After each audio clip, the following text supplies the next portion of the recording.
අයිබෝන් සුබ සන්ධ්‍යාවක් සතියේ ඇසිදිසි පෙරමග සංවර්ධන සංවාදය මේ ආකාරයෙන් අපි අදත් ආරම්භ කරනවා. ඔබ දන්නවා අපි ඇසිදිසි පෙරමග සංවාදය ගොඩක් වෙලාට කතා කරන්නේ ඒ සතියේ තියෙන ප්‍රශ්නයක් පිළිබඳව තමයි අපි කතා කරන්න උත්සාහ කරන්නේ. ඒ පිළිබඳව තියෙන සත්‍ය තොරතුරු සහ කොහොමද ජනතාව විදියට අපි මේ ප්‍රශ්නට උත්තර දෙන්නේ කියන කාරණා පිළිබඳව කතා කරන්න තමයි අපි මෙම ඇසිදිසි පෙරමග සංවර්ධන සංවාදය හැම සතියකම ගෙන එන්නේ. අද දවසේදී ජනමාධ්‍ය අමාත්‍යාංශය ජාතික සංවර්ධන මාධ්‍ය මධ්‍යස්ථානය සහ රජයේ ප්‍රවෘත්ති දෙපාර්තමේන්තුව එක්ව මේ වැඩසටහන වෙනුවෙන් ඔබ පිළිගන්නවා. විශේෂයෙන්ම අද දවසේදී අපි කතා කරන්න බලාපොරොත්තු වෙන්නේ අඳුරට සාප නොකර විදුලිය බුද්ධිමත්ව භාවිතා කරමු කියන මාතෘකාව. විශේෂයෙන්ම ගොඩක් පහුගේ මාසය නැත්නම් මාස දෙක පුරාවටම අපිට මේ විදුලි අර්බුදයක් ගැන නිරන්තරයෙන් අහන්න ලැබුණා. දවසේ ප්‍රවෘත්ති බලන් යනකොට ප්‍රවෘත්තිවල තියෙන මූලික අංගයක් වුණා මේ විදුලි අර්බුදය පිළිබඳව හැම නාලිකාවක්ම ප්‍රචාරය කරන්නට. විශේෂයෙන් මේ පිළිබඳව තමයි අපි අද දවසේදී අද යොමු අපි කාරණා අපේ මේ වැඩසටහන යොමු කරන්න බලාපොරොත්තු වෙන්නේ. මේ සඳහා අපි ආරාධනා කර සිටියා සුනිත්‍ය බලශක්ති අධිකාරියේ අධ්‍යක්ෂ ජෙනරාල් සුලක්ෂණ ජයවර්ධන මහත්මයාට, ඒ වගේම සුනිත්‍ය බලශක්ති අධිකාරියේ නියෝජ්‍ය අධ්‍යක්ෂ ජෙනරාල් හර්ෂ වික්‍රමසිංහ මහත්මයාට, ඒ වගේම සුනිත්‍ය බලශක්ති අධිකාරිය අධ්‍යක්ෂ ඉරෝෂා කළුගල මහත්මියට අපි ඉතාමත් ගෞරවයෙන් පිළිගන්න ලබනවා ඔබතුමන්ලා, ඔබතුමිය, ඒ වගේම ජනමාධ්‍ය අමාත්‍යාංශ ජාතික සංවර්ධන මාධ්‍ය මධ්‍යස්ථානය සහ රජයේ ප්‍රවෘත්ති දෙපාර්තමේන්තුව වෙනුවෙන් මෙම සාකච්ඡාව අධ්‍යක්ෂ ජෙනරාල්තුමනි සූම් තාක්ෂණ ඔස්සේ විකාශය වෙනවා. ඒ වගේම සියලුම ෆේස්බුක් පිටු හරහා රජයේ ප්‍රවෘත්ති දෙපාර්තමේන්තුව වගේම ජාතික සංවර්ධන මාධ්‍ය මධ්‍යස්ථානට අනුබද්ධ සියලුම ෆේස්බුක් පිටු හරහාත් අද දවසේදී මෙම සාකච්ඡාව විකාශය වෙනවා. ඒ වගේම POTV අංක 20 ඉවෙන්ට් TV ඔස්සේද සජීවීව මෙම සාකච්ඡාව විකාශය වෙනවා. අපි ප්‍රශ්න ලැබෙන ආකාරයෙන් ලැබෙන ප්‍රශ්න යොමු කරන්න බලාපොරොත්තු වෙනවා ඔබ තෙපලට. ඒ වගේම මම මුලින්ම කැමති අධ්‍යක්ෂ ජෙනරාල්තුමාට යොමුවන්න මේ කට්ටිය ගොඩක් කතා කරන විදුලි අර්බුදයක් ගැන. මෙහෙම අර්බුදයක් ලංකාවේ තියෙනවද අධ්‍යක්ෂ ජෙනරාල්තුමනි? එතනදී ප්‍රවේශයක් විදිහට මම පැහැදිලි කරන්නම්. දැන් විදුලි අර්බුදයක් අභියෝගයක් එකෙක් අය දකින ආකාරයෙන් වෙනස්. අපිට පද්ධතිය පිළිබඳව සැලකුවොත් පද්ධතියේ අවශ්‍යතාවය සම්පූර්ණ කරගන්න හැකියාව තිබෙනවා නම් තියෙන ස්ථාපිත ධාරිතාවයෙන්, එහෙම නැත්නම් අපිට පුළුවන් නම් අවශ්‍ය කරන ධාරිතාවය, අවශ්‍ය කරන බලශක්තිය, විදුලිය පද්ධතියට ලබා දෙන්න ඒ වෙලාවේ ඒ අවස්ථාවේ තිබෙන අවශ්‍යතාවය සම්පූර්ණ කරන්න මෙතනදී ගැටලුවක් නැහැ. නමුත් සමහර අවස්ථාවන් වල සිදුවෙනවා පද්ධතියේ ජනධාරිතාවය යම් අඩුපාඩුවක් වෙන්න පුළුවන්. එහෙම නැත්නම් පද්ධතියේ විදුලි ඉල්ලුම එහෙම නැත්නම් යම් ප්‍රමාණයක අපි පුරවකථනයන් කරනවට වඩා වැඩි වෙන්න පුළුවන්. ඒ වගේ කාරණාත් එක්ක පද්ධතියේ යම් අභියෝගයන් එල්ලවීමේ තත්ත්වයන් තියෙනවා. අපි දන්නවා සෑම වසරක්ම සැලකුවොත් ශ්‍රී ලංකාවේ තියෙන කාලගුණි තත්ත්වයත් ඒ වගේම මේ පවතින වියලි ස්වභාවයත්, විශේෂයෙන්ම පෙබරවාරි මාසයේ සිට අප්‍රේල් අවසානයේ දක්වා වන කාල සීමාව තුළ යම් ආකාරයක සාපේක්ෂ වියලි තත්ත්වයක් තමයි අපේ රටට බලපාන්නේ. වර්ෂාපතනයේ අඩු කාල සීමාවක්. ඉතින් මේ කාල සීමාවන් තුළදී විදුලි නිෂ්පාදනය එහෙම නැත්නම් විදුලි ජනනය යම් යම් අභියෝගයන්ට ලක් වෙනවා. විශේෂයෙන්ම අපේ පද්ධතිය සැලකුවාම පද්ධතියේ මෙගාවට් 4600කට ආසන්න ස්ථාපිත ධාරිතාවයක් තියෙනවා වහල මත සවිකරන සූර්ය ජන පද්ධතිය සමග. ඒ වගේම අපේ පද්ධතිය සැලකුවාම මේ පද්ධතියේ ජන ධාරිතාවයේ මෙගාවට් 1390ක් විතරම තියෙන්නේ ප්‍රධාන පරිමාණ ජල විදුලි බලාගාර. ඒ වගේම තවත් තිබෙනවා මෙගාවට් 430කට ආසන්න ප්‍රමාණයක් කුඩා පරිමාණ ජල විදුලි බලාගාර. ඒ වගේම අපේ සුලන් බලාගාර තියෙනවා මෙගාවට් 248ක් විතර.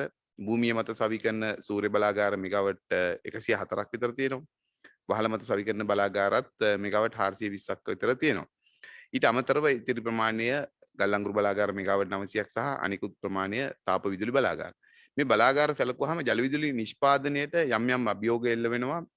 මං කිව්වා විදිහටම පෙබරවාරි මාසයේ ඉඳලා සාමාන්‍යයෙන් අප්‍රේල් මාසයේ අවසානයේ මැයි මාසයේ මුල භාගයේ දක්වාම යම් ප්‍රමාණයක වියලි ස්වභාවයකින්ද වර්ෂාපතන අඩු කාල සීමාවකින්ද ජල විදුලි නිෂ්පාදනයේ සීමා වීමක් සිදුවෙනවා. කෙනෙක්ට හිතන්න පුළුවන් දැන් අපේ පද්ධතිය සැලකුවාම පද්ධතියේ විදුලි අවශ්‍යතාවය රාත්‍රී ඉහළ විදුලි ඉල්ලුම් කාල සීමාවක් තිබෙනවා, දිවා කාලයේ විදුලි ඉල්ලුම් අවශ්‍යතාවයක් තියෙනවා.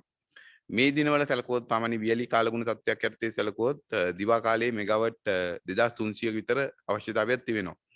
ඒ වගේම රාත්‍රී කාලයේ සැලකුවොත් මෙගාවට් 2500ක් 2600ක් විතර තිබෙනවා. ඒක එදින පවතින තත්ත්වයන් අනුව වෙනස් වීම වලට භාජනය වෙනවා.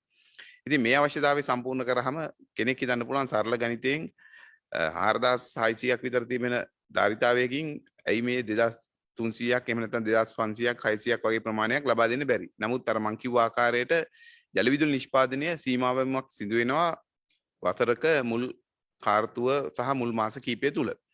මේ හේතුවෙන්ම ජල විදුලි නිෂ්පාදනය අපි දන්නවා ජල විදුලි බලාගාර සැලකුවොත් මහවැලි සංකීර්ණයේ තියෙනවා. ඒ වගේම කැලණි ගංගාව ආශ්‍රිතව ඒ පදනම් කරගත්ත ජල විදුලි බලාගාර තියෙනවා. ඒ වගේම සමනල වැව ජලාශය ඒ සමනල වැව බලාගාරය තිබෙනවා. ඒ වගේම ඊට අමතරව කුඩා පරිමාණ ජල විදුලි බලාගාර තියෙනවා. මේ බලාගාරවල ධාරිතාවයන් එහෙම නැත්නම් ජලාශවලට එකතු වන ප්‍රධාන ජලාශවලට එකතු වන ජල ප්‍රවාහයේ අඩුවීමක් මේ කාල සීමාවන් වලදී සිදු වෙනවා. සාමාන්‍යයෙන් අපි ක්‍රියාත්මක වන්නේ විශේෂයෙන්ම පද්ධති සැලකුවාම ජල විදුලි බලාගාරවල ජලාශවලට වර්ෂාපතනයෙන් එකතු වෙන ජලය රඳවාගෙන ඒ ජල විදුලි නිෂ්පාදනය සඳහා එම ජලය උපයෝග කරගන්න. හැබැයි අපි දන්නවා ප්‍රමුඛතාවයන් ගත්තොත් ප්‍රමුඛතාවයන් ගණනාවක් විශේෂයෙන්ම මහවැලි සංකීර්ණයේ ජලාශවල තිබෙනවා. ඒ ප්‍රමුඛතාවයන් විදිහට කෘෂිකාර්මික කටයුතු වලට අවශ්‍ය කරන ජලය නිදහස් කර යුතුයි. ජල කන්නයට ඉදිරියේදී එළමෙන ජල කන්නයට අවශ්‍ය කරන ජලය නිදහස් කිරීම සඳහා ජල ධාරිතාවයක් තිබිය යුතුයි. ඒ වගේම පානීය ජල අවශ්‍යතාවයන් සම්පූර්ණ කිරීමට ජල අවශ්‍යතාවයන් සම්පූර්ණ කිරීමටත් අවශ්‍ය කරන ජලය රඳවා ගත යුතුයි. මේ කාරණා එක තමයි මේ ප්‍රමුඛතාවයන් එක තමයි අපේ පද්ධතියේ විදුලි නිෂ්පාදනය සිදුවන්නේ. ඉතින් මේ විදුලි නිෂ්පාදනය සිදුවීමේදී මේ වගේ ප්‍රමුඛතාවයන් එක්ක විදුලි නිෂ්පාදනය යම් ප්‍රමාණයකින් සීමා කිරීමට සිදු වෙන අවශ්‍ය ආකාරයට පද්ධතියට විදුලි තැපීම සිදු කරන්න බෑ. ඒ වගේම තවත් කාරණාවක් වෙනවා මේ කියන කාල සීමාව තුළ. විශේෂයෙන්ම පරිසරයේ පවතින උණුසුම් තත්ත්වයක් සමග වැඩි වශයෙන් විදුලි අවශ්‍ය වෙනවා. ඒකට මූලික හේතුව වන්නේ විදුලි පාරිභෝගිකයන්, විදුලි පංකා, ඒ වගේම වායු සමීකරණ යන්ත්‍ර වැනි උපකරණ භාවිතා කිරීම ඉහළ යාමක් සිදු වෙන මේ කාල සීමාව තුළ. ඒකට මූලික හේතුව පද්ධතියේ පවතින උණුසුම් සහගත තත්ත්වය. ඉතින් මේ කාරණාත් එක්ක අපේ ජල විදුලි නිෂ්පාදනයේ සීමා වෙනවා, පද්ධතියේ විදුලි අවශ්‍යතාවය ඉහළ යනවා. වෙන මාසවලට වඩා වර්ෂයක අනිකුත් මාසවලට සාපේක්ෂව මුල් කාල සීමාව තුළ මේවත් සමග පද්ධතියට අවශ්‍ය කරන විදුලි අවශ්‍යතාවය සපුරාලීමට පවතින ධාරිතාවයේ ප්‍රමාණවත් නොවීමේ තත්ත්වයන් උද්ගත වෙනවා. ඒ අවස්ථාවන් වලදී යම් යම් ක්‍රියාකාරකම් විශේෂයෙන්ම නිසි කළමනාකරණයකින් ජල විදුලි බලාගාර එහෙම නැත්නම් ජලාශවල තිබෙන ජලය උපයෝග කර ගැනීම, ඒ වගේම අපේ තාප බලාගාර නිසි ආකාරයෙන් නඩත්තු කරලා ඒ කාල සීමාව තුළ උපයෝග කර ගැනීම, ඒ වගේම විදුලි අරපිරිමැස්වීම භාවිතා කිරීම, එහෙම නැත්නම් తాවකාලික විදුලි ජන්යන් පද්ධතියට එකතු කරගෙන මේ වගේ ක්‍රමවේද ක්‍රියාත්මක වෙනවා. මොකද රජයේ රාජ්‍ය ප්‍රතිපත්තිය අඛණ්ඩව විදුලි සම්පාදනය ක්‍රියාත්මක කිරීම. ඉතින් මේ කාරණාත් එක්ක දැන් ඔබතුමා මතු කරපු කාරණාව විශේෂයෙන්ම අපිට එල්ල වෙලා තිබෙන්නේ අභියෝගයක්ද එහෙම නැත්නම් අර්බුදයකද අපි ඉන්නේ කියන කාරණාව. මෙතනදී මම මුලින් පැහැදිලි කරා වගේම අර්බුදයක් කියන කාරණාව පැහැදිලි කළොත් අපේ විදුලි අවශ්‍යතාවය පසුගිය වර්ෂය සාපේක්ෂව 2021 වර්ෂය සාපේක්ෂව වර්ෂාපතනයේ විදිහට එහෙම නැත්නම් අපිට ලැබුණු ජල ප්‍රවාහයේ විදිහට හොඳ වර්ෂයක්. අපිට හැකියාව ලැබුණා ඒ වර්ෂයේදී ගිගාවට් පැය 16000කට ආසන්න වාර්ෂික විදුලි අවශ්‍යතාවයෙන් 44ක් 45ක් විතර ජල විදුලි බලාගාර ඇතුළු බලාගාර වලින් සම්පූර්ණ කරගන්න. ඒ වගේම පෙර වර්ෂයේ සැලකුවොත් 2020 වර්ෂයේ සැලකුවොත් අපේ විදුලි අවශ්‍යතාවය උනේ ගිගාවට් පැය 15715. මේ අවශ්‍යතාවයෙන් 37ක් විතර වගේ ප්‍රමාණයක් තමයි පුනර්ජනනීය බලශක්ති බලාගාර වලින් ජල විදුලි බලාගාරات ඇතුළුව බලාගාරවල දායකත්වය. ඉතින් මේ එක් වර්ෂවල අපිට ජල විදුලි බලාගාර පුනර්ජනනීය බලශක්ති බලාගාරවල දායකත්වය පවතින තත්ත්වයන් එක්ක දේශගුණික තත්ත්වයන් එක්ක වෙනස් වීම සිදු වෙනවා. ඒ අවස්ථාවේදී අපිට ඉතිරි ප්‍රමාණය සම්පූර්ණ කරගන්න සිදු වෙන්නේ තාප විදුලි බලාගාර. තාප විදුලි බලාගාර වලට කතා කළාම තාප විදුලි බලාගාර කියන බලාගාර සැලකුවාම අපිට ගල්ලංගුරු වලින් විදුලි නිෂ්පාදනය කිරීම සිදු වෙන මෙගාවට් 900ක් විතර ඉතිරි අවශ්‍යතාවය අනිකුත් පොසිල් ඉන්ධන භාවිතා කරමින් තමයි සිදුවන්නේ. අපිට මෙතනදී පොසිල් ඉන්ධන භාවිතා කිරීම සිදු වීමේදී අපි දන්නවා ගල්ලංගුරු පොසිල් ඉන්ධන අපි ආනයනික තත්ත්වයන් යටතේ තමයි ක්‍රියාත්මක කරන්නේ. අපිට විශාල වශයෙන් විදේශ විනිමය යොදවන්න සිදු වෙනවා මෙරටට ඉන්ධන ආනයනයට. ඒ ඉන්ධන සැලකිය යුතු ප්‍රමාණයක් පුනර්ජනනීය බලශක්ති බලාගාරවල සීමා වීම සිදු වෙන කාල සීමාව තුළ විශේෂයෙන්ම ජල විදුලි බලාගාරවල සීමා වීම සිදු වෙන කාල සීමාව තුළ තාප විදුලි බලාගාර ක්‍රියාත්මක කරාම සැලකිය යුතු පිරිවැයක් ලංකා විදුලි බල මණ්ඩලයට ඒ වගේම රටට දරන්න සිදු වෙනවා. ඉතින් මේ කාරණාත් එක්ක අපිට මුල්‍යමය වශයෙන් උත් අභියෝග වලට ලක් වෙනවා. ඒ වගේම තාක්ෂණික වශයෙන් උත් අවශ්‍යතාවය සම්පූර්ණ කර ගැනීම අභියෝග වලට ලක් වෙනවා. ඉතින් මේ කාරණා එක්ක තමයි සමහර දෙනෙක් ඒක අර්බුදයක් විදිහට කතා කරනවා. සමහර දෙනෙක් අභියෝගයක් විදිහට කතා කරනවා. හැබැයි මේක අපිට පෙර අත්දැකීම් තියෙන තත්ත්වයන්. ඉතින් අපි පෙර සැලසුම් සකස් කරලා ඒ අනුව කටයුතු කිරීම තුළින් මේ අර්බුදය අභියෝගය ජය ගැනීම හැකියාව තිබෙනවා. ඉතින් ඒ සඳහා සියලු දෙනාගේම සහාය අවශ්‍යයි. විශේෂයෙන්ම රජයේ පැත්තෙන් එහෙම නැත්නම් රජයේ පාර්ශවයෙන් ඒ වගේම බලශක්ති ජනනය කිරීමේදී ඒ වගේම විදුලි පාරිභෝගිකයන්ගේ මේ සියලුම පාර්ශවවල සහාය අවශ්‍යයි මේ වගේ අභියෝගයක් අර්බුදයකට අපේ රට ලක් වුණාම. ඉතින් ඒ සම්බන්ධව අද දිනේදී අපි ඉදිරියට සාකච්ඡා කරනවා විදුලි පාරිභෝගිකයන් විදිහට අපිට ක්‍රියාත්මක වෙන්න පුළුවන් ආකාරය මොනවද? රජයක් විදිහට කටයුතු කරන ආයතනවල වගකීම්, ඒ අය කටයුතු කරන ආකාරය ඉදිරියේදී මෙවැනි තත්ත්වයන් මග හරවා ගැනීම කෙසේ විය යුතුද කියන කාරණාව, කෙටි කාලීන විසඳුම් මොනවද, මධ්‍ය කාලීන විසඳුම් මොනවද, ඒ වගේම දීර්ඝ කාලීනව අපිට ලබා දිය හැකි විසඳුම් මොනවද කියන කාරණාව ඔස්සේ අපි මේ සාකච්ඡාව ඉදිරියට ක්‍රියාත්මක කරමු. ඒ සම්බන්ධව ඉදිරියේදීත් පැහැදිලි කිරීම කරන්න. බොහොම ස්තුතියි අධ්‍යක්ෂ ජනතුමනි. මම මේ හර්ෂ මහත්මයාට යොමු වෙනවා. මේ මොකද්ද මේ සුනිත්‍ය බලශක්ති අධිකාරිය කියලා කියන්නේ? ඇත්තටම මොන වගේ ආයතනයක්ද, මොකද්ද ඒකේ කාර්යභාරය කියන එකත් අපි පොඩ්ඩක් පැහැදිලි කරගමු මේ ගමනේම. එතකොට මම හිතන්නේ අපි ජනතාවට හරීම අවශ්‍ය තොරතුරු ලබා දීමේ හැකියාවක් අපිට තියෙවි. බොහොම ස්තුතියි ඉෂාන් මහත්මයාට අපිට මේ අවස්ථාව ලබා දීම සම්බන්ධව. අපි මුලින්ම කතා කරත් අපේ ආයතනය පටන් ගත්තේ කොහොමද කියලා. ලෝක බලශක්ති අර්බුද කීපයක් තිබිලා තියෙනවා. අපි මේ වෙනකොට පසු කරගෙන ඇවිල්ලා තියෙනවා. 70 ගණන් වල එකක්, 80 ගණන් වල සහ 2007 ඇතිවෙච්ච අර්බුදය ඔය හැම අවස්ථාවෙදීම අපේ රටක් හැටියට ඒකට ප්‍රතිචාර දක්වලා තියෙනවා. ඉතින් ඒයින් එක ප්‍රතිචාරයක් තමයි 80 ගණන් වල තිබුණු විදුලි අර්බුදය බලශක්ති අර්බුදයට ප්‍රතිකර්මයක් හැටියට තමයි ඒවකට තිබුණු රජය ස්ථාපනය කරන්නේ බලශක්ති සංරක්ෂණ අරමුදල කියලා ආයතනයක්. අපේ ආයතනේට කලින් තිබුණ ආයතනයේ ඒකේ නම.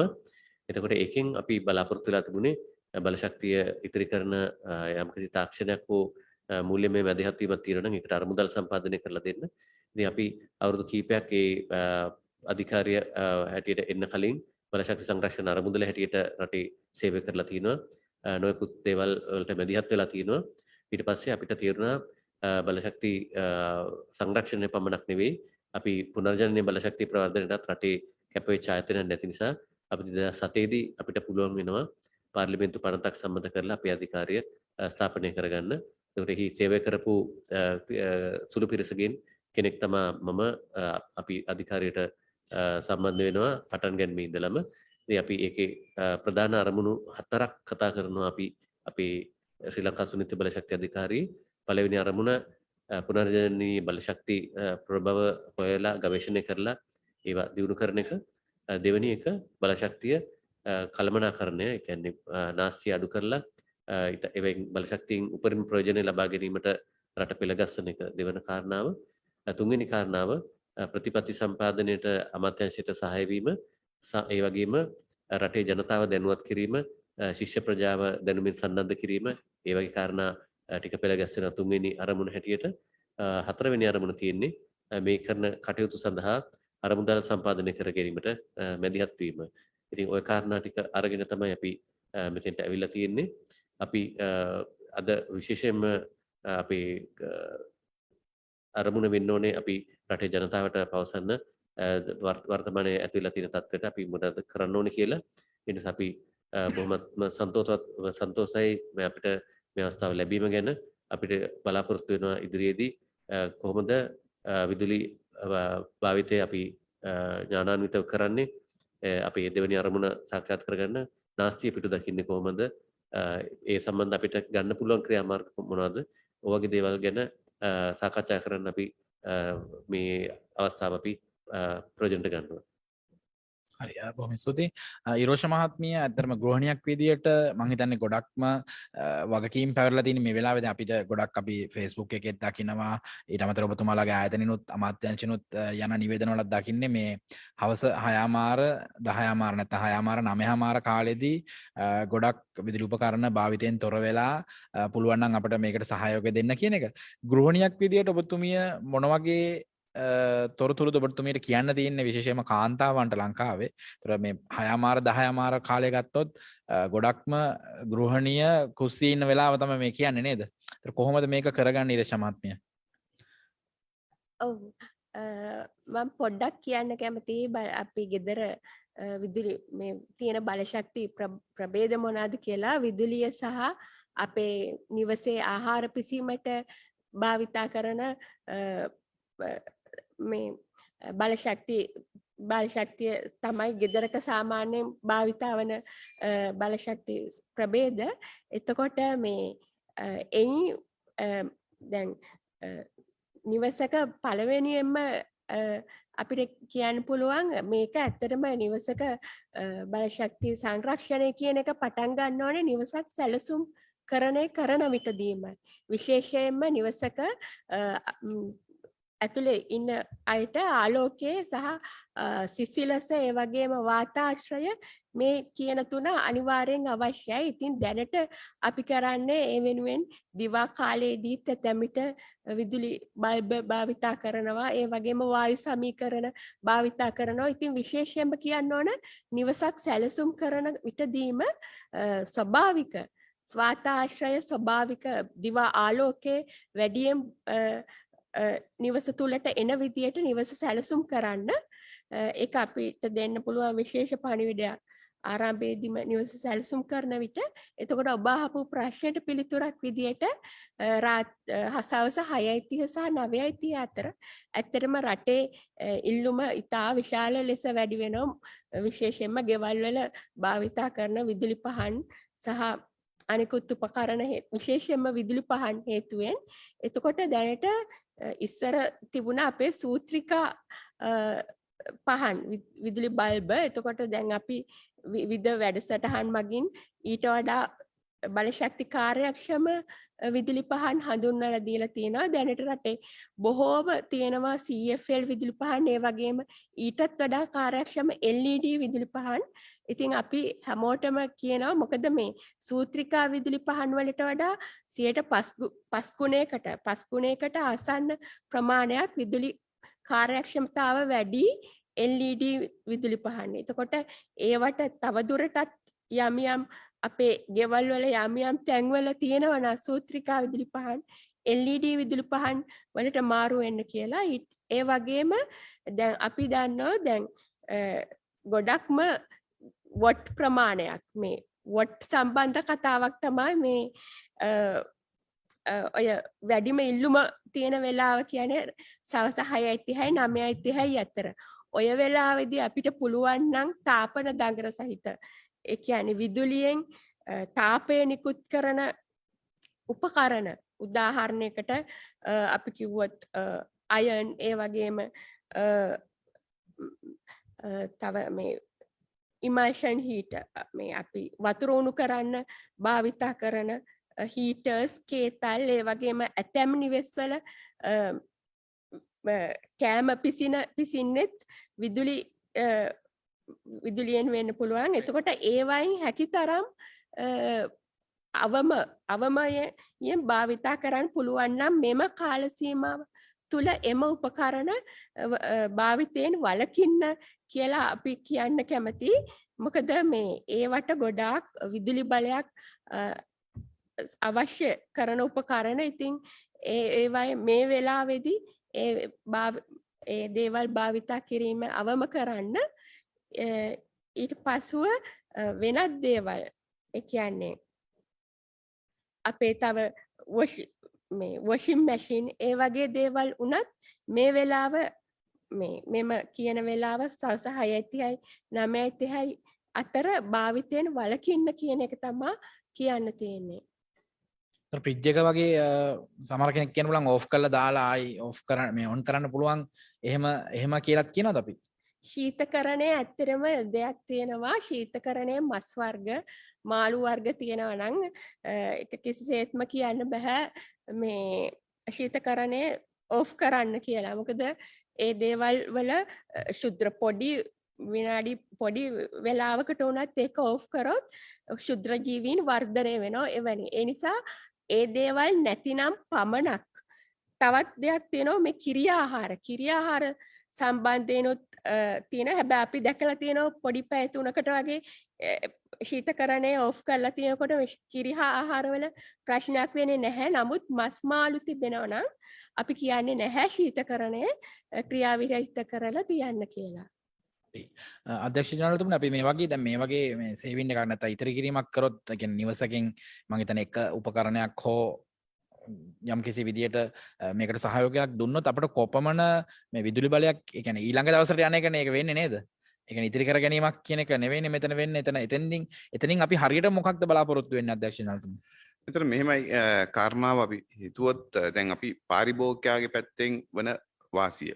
ඒ වගේම රටක් විදිහට අපිට ලැබෙන වාසිය සහ ප්‍රයෝජනය සහ අපි මේ එල්ල වෙලා තිබෙන අභියෝග එහෙම නැත්නම් අර්බුද ජය ගැනීමට හැකි මාවත මේ කියන කාරණාත් එක්ක තමයි ප්‍රවේශයක් ගන්න ඕනේ මේ කාරණාව පැහැදිලි කරන්න. විශේෂයෙන්ම බල ශක්තිය එහෙම නැත්නම් විදුලි බලය සංරක්ෂණය වෙන ආකාරයට නාස්ති වෙන ආකාරය වළක්වනවා නම් එහෙම නැත්නම් අපි කාර්යක්ෂම භාවිතා කිරීම ඉතාමත් වැදගත් වෙනවා ඕනෑම විදුලි උපකරණයක් භාවිතා කිරීමේදී.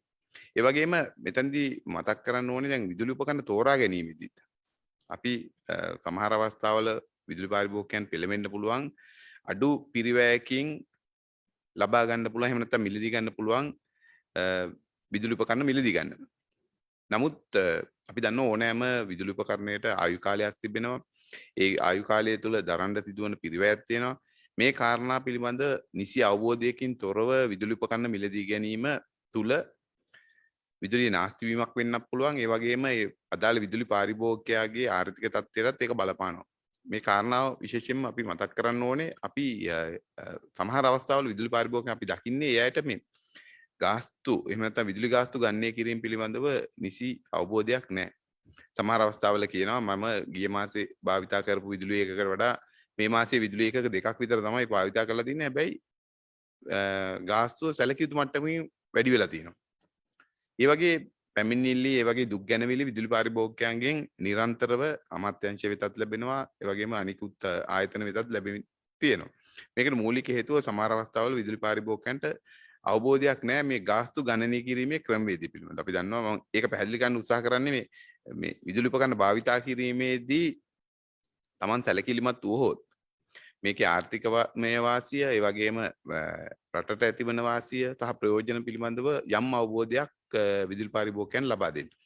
අපි හිතමු දැන් විදුලි ඒකක බිඳුව එහෙම නැත්නම් බිඳුවේ ඉඳලා 30 දක්වා වන පරිභෝජනයක් තිබෙන විදුලි පාරිභෝගිකයෙක් නම් ඒ අය එක එකකයට ගෙවන්නේ රුපියල් 2.50ක් වගේ ප්‍රමාණයක්. එක විදුලි ඒකකයට ගෙවන්නේ 2.50ක් විතර වගේ ප්‍රමාණයක්. මෙතනදී යම් විදුලි පාරිභෝගිකයෙක් හිතන්නකෝ ඒකක 31ක් භාවිතා කරා කියලා. එයාට ගෙවන්න සිදු වෙනවා රුපියල් 4.85ක් එක් විදුලි ඒකකයකට. එකද නැතර ඒ කියන්නේ 2.50 බිඳුවේ ඉඳලා 30 වෙනකන් 2.50 කවුන්ට් වෙනවද? නැත්නම් බිඳුවේ ඉඳලා 31ටම කවුන්ට් වෙන එකම බිඳුවේ ඉඳලා 30 දක්වා වන විදුලි ඒකක ගන්නට රුපියල් 2.50යි. right. ඊළඟට 31 ඉඳලා විදුලි ඒකක 60ක් දක්වා භාවිතා වෙන විට 4.85. හැබැයි යම් හේකින් විදුලි පාරිභෝගිකයා 61 වෙනි ඒකකේ භාවිතා කළොත් එහෙම නැත්නම් පරිභෝජනය කළොත් මේ හැම විදුලි ඒකකයකටම රුපියල් 7.85ක් ගෙවන්න වෙනවා. දැන් හිතන්න 4.85ක් පෙර මාසයේදී මම භාවිතා කළේ ඒකක 59 නම් මම ගෙවන්නේ 4.85 ගානේ තමයි හැම විදුලි ඒකකයකටම එහෙම නැත්නම් 31 ඉඳලා 60 දක්වා තියෙන විදුලි ඒකකවලට. හැබැයි යම් හේකින් මගේ විදුලි පරිභෝජනය මගේ අනාවධානයෙන් එහෙම නැත්නම් මගේ නොදැනුවත්කමින් සහ මම පරිභෝජනය කරා නම් 61 වෙනි ඒකකයට ගියපු හැටියෙම එයාට ගෙවන්න සිදු වෙනවා සම්පූර්ණ ඒකක ප්‍රමාණයට රුපියල් 7.85. ඉතින් මේ වගේ අපේ විදුලි පරිභෝජන ගාස්තු ක්‍රමයේ තියෙන රටාව තේරුම් ගැනීම ඉතාමත් වැදගත් වෙනවා. ඒ වගේම ඒ තත්ත්වය තුළ Tamanට Tamanගේ විදුලි පරිභෝජනය අවධානයෙන් එහෙම නැත්නම් අවබෝධයෙන් කිරීමේ හැකියාව සහ වටිනාකමක් තියෙනවා. ඒ නිසා තමයි මම මේ උත්සාහ කළේ මේ ගාස්තු ක්‍රමවේදය පිළිබඳ යම් ප්‍රමාණයක හරි අවබෝධයක් විදුලි පාරිභෝගිකයන් ලබා දෙන්න. නැත්නම් 61 වෙනි යුනිට් එක එහෙම නැත්නම් ඒකකේ භාවිතා කරපු විදුලි පාරිභෝගිකයන් නිරන්තරව පැමිණිලි ලැබෙනවා. මොකද මම ගිය මාසේ 59 මේ මාසේ 61 යුනිට්. නමුත් සැලකිය යුතු මට්ටමකින් මට ගෙවන්න සිදු වෙලා තිබෙන මුදල වැඩි. ඉතින් මේ කාරණා පිළිබඳ අවබෝධයෙන් කටයුතු. මේ වගේ තත්ත්වයන් තුළ අපි විදුලි පරිභෝජනයේ ක්‍රියාත්මක කිරීමේදී වැදගත් වෙනවා තමන් උපකරණ තෝරා ගැනීම. තමන් තෝරන උපකරණ අපේ ඉරෝෂා මහත්මිය මතක් කළා වගේම අපිට පුළුවන් නම් කාර්යක්ෂම විදුලි උපකරණ භාවිතා කරන්න. විශේෂයෙන්ම ආලෝකකරණයට අපි දන්නවා දැන් රාත්‍රී ඉහළ විදුලි ඉල්ලුම් කාල සීමාව තුළයි අපි දැනුවත් කරන්නේ විදුලි පාරිභෝගිකයන්ට තමන්ගේ විදුලි පරිභෝජනය උපරිම අවධානයෙන් අවබෝධයෙන් කරන්න කියන කාරණාව මෙතනදී පද්ධතියක් විදිහට එල්ලවන අභියෝගයක් තියෙනවා. අපි දන්නවා මේ කාල සීමාව තුළ මම මුලින් පැහැදිලි කළා වගේම විදුලි පරිභෝජනය සැලකිය යුතු මට්ටමකින් ඉහළ යනවා. මේ ඉහළ යාමේ තත්ත්වය තුළ තමයි අපේ තියෙන ජනධාරිතාවයන් ගැටලු හේතුවෙන් අවශ්‍ය කරන විදුලි අවශ්‍යතාවයන් සපුරාලීම නොහැකි වුණොත් විදුලි හැපුම් සීමා කිරීමක් ක්‍රියාත්මක වෙනවා. පසුගිය දිනවල අපේ ජනතාව විදුලි පාරිභෝගිකයන් මේ තත්ත්වය අත්විඳා. ඒ නිසාම අපිටත් හැකියාවක් තිබෙනවා විදුලි පාරිභෝගිකයන් විදිහට විදුලි උපකරණ භාවිතා කිරීමේදී සමහර විදුලි උපකරණ තියෙනවා භාවිතා කරන්න ඕනේ ඒ වෙලාවට. උදාහරණයක් විදිහට අපි අත්‍යවශ්‍යම ආලෝකකරණය වගේ කටයුතු වලදී විදුලි බල්බ ක්‍රියා විරහිත කරලා අපිට නිවෙස් වල කටයුතු කරගන්න බෑ. නමුත් අපි කියන්නේ ඒ කාරණාව නෙමෙයි. ඒ වගේම යම් හේකින් විදුලි පංකාවක් එහෙම නැත්නම් වායු සමීකරණ යන්ත්‍රයක් භාවිතා කරනවා නම් ඒ කටයුතු ක්‍රියාත්මක කිරීමේදී අවබෝධයෙන් කළ යුතුයි. විශේෂයෙන්ම විදුලි උපකරණ වල හැසිරීම තමන් භාවිතා කිරීමේ අවශ්‍යතාවය මේවා පිළිබඳව සැලකිලිමත් විය යුතුයි. විදුලි උපකරණ තෝරා ගැනීමේදීත් ඒ තත්ත්වය තියෙනවා. මුලින්ම විදුලි උපකරණ තෝරා ගැනීමේදී තමන්ගේ අවශ්‍යතාවයට ගැලපෙන විදුලි උපකරණ තෝරා ගැනීමත් වැදගත් වෙනවා. යම් හේකින් අපි හිතමු දැන් මුළු තැංගිය ගැන කතා කළා. මුළු තැංගිය ගැන කතා කරනකොට අපිට නිරන්තරව අවධානය යොමු වෙන විදුලි උපකරණය තමයි ශීතකරණය. මොකද ශීතකරණය පැය 18ක් විතරම ක්‍රියාකාරී තත්ත්වයේ තියෙන්නේ. මේ වගේ විදුලි උපකරණ තෝරා ගැනීමේදී දැන් අපි හිතමු අපේ නිවසේ ඉන්නේ සමාජිකයන් දෙන්නෙක්. එහෙම නැත්නම් තුන් දෙනෙක්. ඉතින් ඒතකොට තනි දොර ශීතකරණයක් බොහෝ දුරට ප්‍රමාණවත්. ඒ වගේම අපි තෝරගන්නවා නම් දොර 3 ශීතකරණයක් එහෙම නැත්නම් දොර 2 ශීතකරණයක් අපේ අවශ්‍යතාවයට වඩා වැඩි. එතන විදුලි පරිභෝජනය වැඩි. මොකද මේ උපකරණ තෝරා ගැනීමේදීම මේ කාරණා පිළිබඳව අවබෝධයෙන් කටයුතු කළ යුතුයි. තමන්ගේ අවශ්‍යතාවය කුමක්ද කියන කාරණාව, තමන් විදුලි පරිභෝජනය කරන කාල සීමාවන් පිළිබඳ අවබෝධය, ඒ වගේම අනවශ්‍ය ලෙස නාස්ති වෙනවා. අපි සමහර අවස්ථාවල දකිනවා නිවෙස්වල, ඒ වගේම කාර්යාලවල කිසිම පුද්ගලයෙක්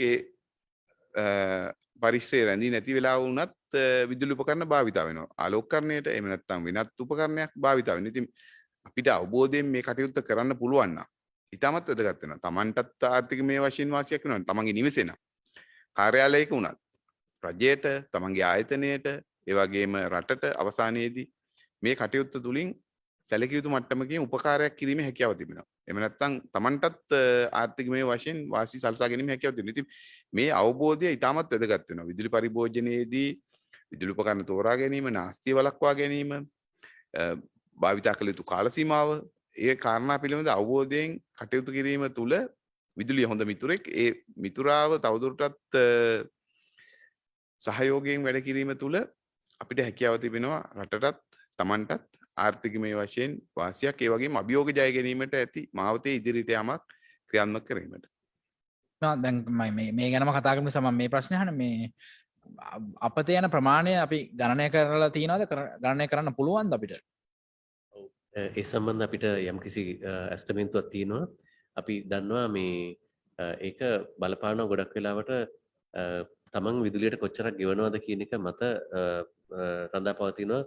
ඉතාම අඩුවෙන් විදුලි බිල ගෙවන නිවෙස්වල ඒකට ප්‍රවණතාවය වැඩි. ඒ කියන්නේ යුනිට් 30කට වගේ අඩුවෙන් පාවිච්චි කරන අයගේ ගෙවල් වල තමයි විදුලි නාස්ති වෙන සාමාන්‍ය සූත්‍රිකා පහන් එහෙම තියෙන්නේ. ඒ වගේම කර්මාන්ත ශාස්ත්‍රය ගත්තොත් ලංකාවේ කියන්නත් කනගාටුයි. ඊටම අඩුවෙන් ඒගොල්ලන්ට විදුලි සැපෙන නිසා ඒගොල්ලන් කාර්යක්ෂමතාවය වැඩි දියුණු කරගන්න උත්සාහයක් කරන පාට පේන්නේ නැහැ. ඒ වගේම සමහර වාණිජ ආයතන වලත් තත්ත්වය ඔහොම තමයි. ඒගොල්ලන්ට තරමක් වැඩි විදුලි බිලක් තිබුණත් ඒගොල්ලන් උත්සුක වෙන්නේ නැහැ මේක හොඳින් පරිපාලනය කරගන්න. ඒ නිසා අපි සාමාන්‍ය වශයෙන් අපිට අවබෝධයක් තියෙනවා මුළු ශේෂ්ත්‍ර ඔක්කොම එකට ගත්තාම 120ක 30ක විතර වගේ හැකියාවක් තියෙනවා නාස්තිය අඩු කර ගැනීමේ. දැනට තියෙන ප්‍රමාණයෙන් 120කට 30කට වගේ ප්‍රමාණයකින් අඩු කරගන්න පුළුවන්කම තියෙනවා. විදුලි පාරිභෝජනය ඊටාම සරල කාරණා ටිකක් අපි පුරුද්දක් හැටියට කරන්න පටන් ගත්තොත්. මම නිවසෙන් පටන් අරගෙන උදාහරණ කීපයක් කියන්නම්. ඕනම ගෙදරක විශේෂයෙන්ම බොහොම මේ දුක් මහන්සියෙන් දිනු වෙච්ච ගෙවල් වල නම් මේක අපි දකිනවා තියෙනවා කියලා ඊටම මේ හොඳ විදිහට වටිනා විදිහට කාමරයක ඉඳලා එළියට යනකොට අනිවාර්යයෙන්ම විශේෂයෙන්ම වැඩිහිටියෝ ඒ ලයිට් එක නිවාගෙන එළියට යන්න උත්සාහ කරනවා අපි දැකලා තියෙනවා. ඒ වගේම අපි කුස්සියේ උයන ගමන් නම් ඉන්නේ මුළු ගෙදරම ඉස්සරහා තියෙන විදුලි පහන් ටික පාවිච්චි කරන ඒවා දාලා තියලා කුස්සියට වෙලා තනියම යන්නේ නැහැ. ඒගොල්ලන් දැඩි ලෙස උත්සාහ කරනවා අර අනවශ්‍ය විදුලි පහන් ටික නවත්තලා තමන් ඉන්න ප්‍රදේශයේ තමන් පාවිච්චි කරන ප්‍රදේශයේ විතරක් විදුලිය පාවිච්චි කරන්න. ඒකේ ප්‍රමාණාත්මකව කිව්වොත් හැම ගෙදරකම වොට් 9ක 10ක කුඩා LED පහනක් නිමන්න උත්සාහ කරොත් අපේ නිවස් තියෙන සංඛ්‍යාව බැලුවහම ලංකාවේ මෙගාවොට් 60කින් අපිට පුළුවන් ඉල්ලුම පාලනය කරගන්න. මෙගාවොට් 60ක් කියන්නේ මෙගාවොට් 2600ක් පමණ තියෙන හැන්දෑවේ තියෙන විදුලි ඉල්ලුම මෙගාවොට් 60කින් අඩු කරගන්න පුළුවන් වෙනවා හැම ගෙදරකම අය එක අනවශ්‍ය පහනක් නිමුවොත්. ඒ ඊටාම කුඩා LED පහනක් ගැන මම කතා කරේ. නමුත් අපි විදුලි පංකා ගැන කතා කරොත් තත්ත්වය මීට වඩා වෙනස්. මොකද මේස විදුලි පංකාවක් හෝ පෙඩස්ටල් වර්ග බිම සිටවන පංකාවක් වුණත් ගත්තොත් ඒ පොඩි જાති විදුලි පංකාවකට වොට් 55ක් 60ක් විතර වගේ කියන්නේ LED පහනක් වගේ 10 ගුණයකට ආසන්න ප්‍රමාණයකින් ඒවා විදුලිය පාවිච්චි කරනවා. එතකොට අපිට පුළුවන් නම් අපි ඉන්න වෙලාවේදී සුව පහසුව සලස ගන්න ඕනේ. ඒ වෙලාවට නිවන්න කියලා අපි කීරවත් කියන්නේ නැහැ. නමුත් Taman එතනින් ඉවත් වෙනකොට ෆෑන් එක නිමාගෙන යන්න පුළුවන් නම් පංකාව නිමාගෙන යන්න පුළුවන් නම් අර පහනක් නිමුවට වගේ කිහිප ගුණයක ඉතිරියක් අපිට කරගන්න පුළුවන්. නමුත් අවසනාවකට අපි දකින්නේ ඒක දාලා තිබුණා නම් අපි තුමු සාලේ ඒක දාගෙන ඉන්න ගමන් දුරකථන ඇමතුමක් ලැබිලා වෙන තැනකට යන්න වුණොත් එහෙම ඒ උන් යන්නේ පංකාව ක්‍රියාත්මක කරන එක ගැන කල්පනාවකින් තොරව. ගිහිල්ලා දුරකථන සංවාදන පැයක් විතර ගියදිලා යන එකක් නම් එතකල්ම කාටවත් ප්‍රයෝජන නැතුව විදුලි පංකාව භාවිත වෙනවා. ඉතින් ඔයගේ දේවල් gedara මට්ටමේ ගත්තාම අපිට කිසිම වියදමකින් තොරව අඩු කරගන්න පුළුවන් ක්‍රමවේද. ඊට අමතරව යම්කිසි වියදමක් දාලා බලශක්තිය ඉතුරු කරගන්න පුළුවන් විදිහ තියෙනවා. ඒ කියන්නේ යම්කිසි ආයෝජනයක් කරන්න ඕනේ. අපි හිතමු gedara තියෙන්නේ CFL හෝ සාමාන්‍ය සූත්‍රිකා පහන් නම් ඒවා අපි වහාම මාරු කරගත යුතුයි LED විදුලි පහන් වලට. මොකද ඒ LED ප්‍රමිතිය නුතු හොඳ LED පහන් ලබා රටේ ප්‍රාරම්භකයන්ට ලැබෙන බවට අපේ ආයතනය වග කියනවා. ඒ සම්බන්ධව මම විරෝෂමාත්මීට අවස්ථාව ඉතුරු කරනවා.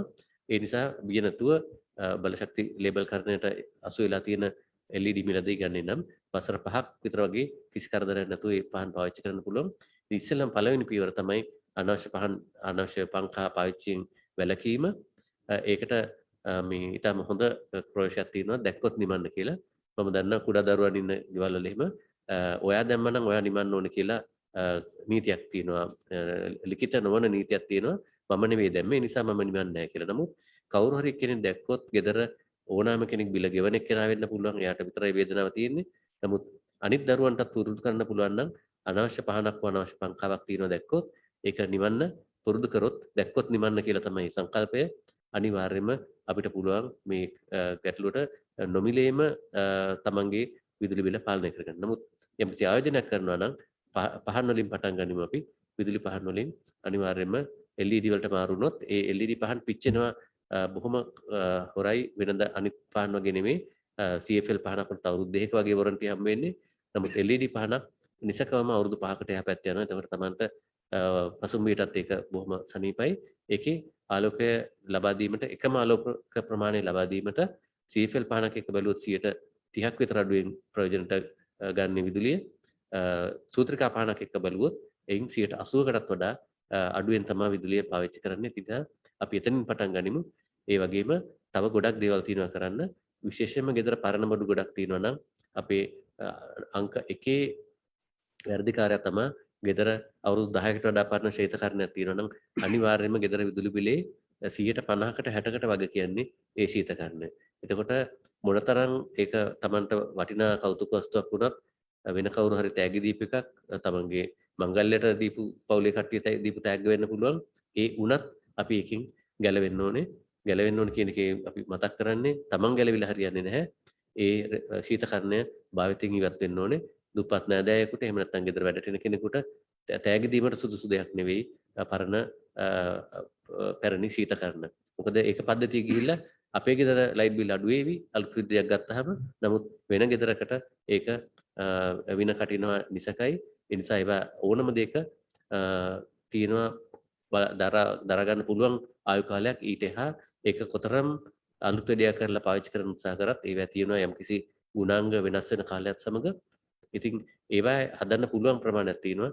ඉතින් අපි යෝජනා කරන අවුරුදු 10කට වඩා පරණ ශීතකරණයක් තිබේ නම් අනිවාර්යයෙන්ම ඒක බලශක්ති ලේබල් අපි අඳුනා දෙන්න උත්සාහ කරන ශීතකරණ වලට ලේබලයක් සහිත එකට මාරු වෙන්න කියලා. ඊට අමතරව තව මම මේ කතා අංගය අවසන් කරන්න කලින් කියන්න ඕන දෙයක් තමයි අපි දකිනවා ගොඩක් ගෙවල් වල විශාල ශීතකරණ පාවිච්චියක් තිබුණට ඒව ඇතුලේ තියෙන්නේ කිසිම වැදගැම්මකට නැති දේවල් බොහෝ විට.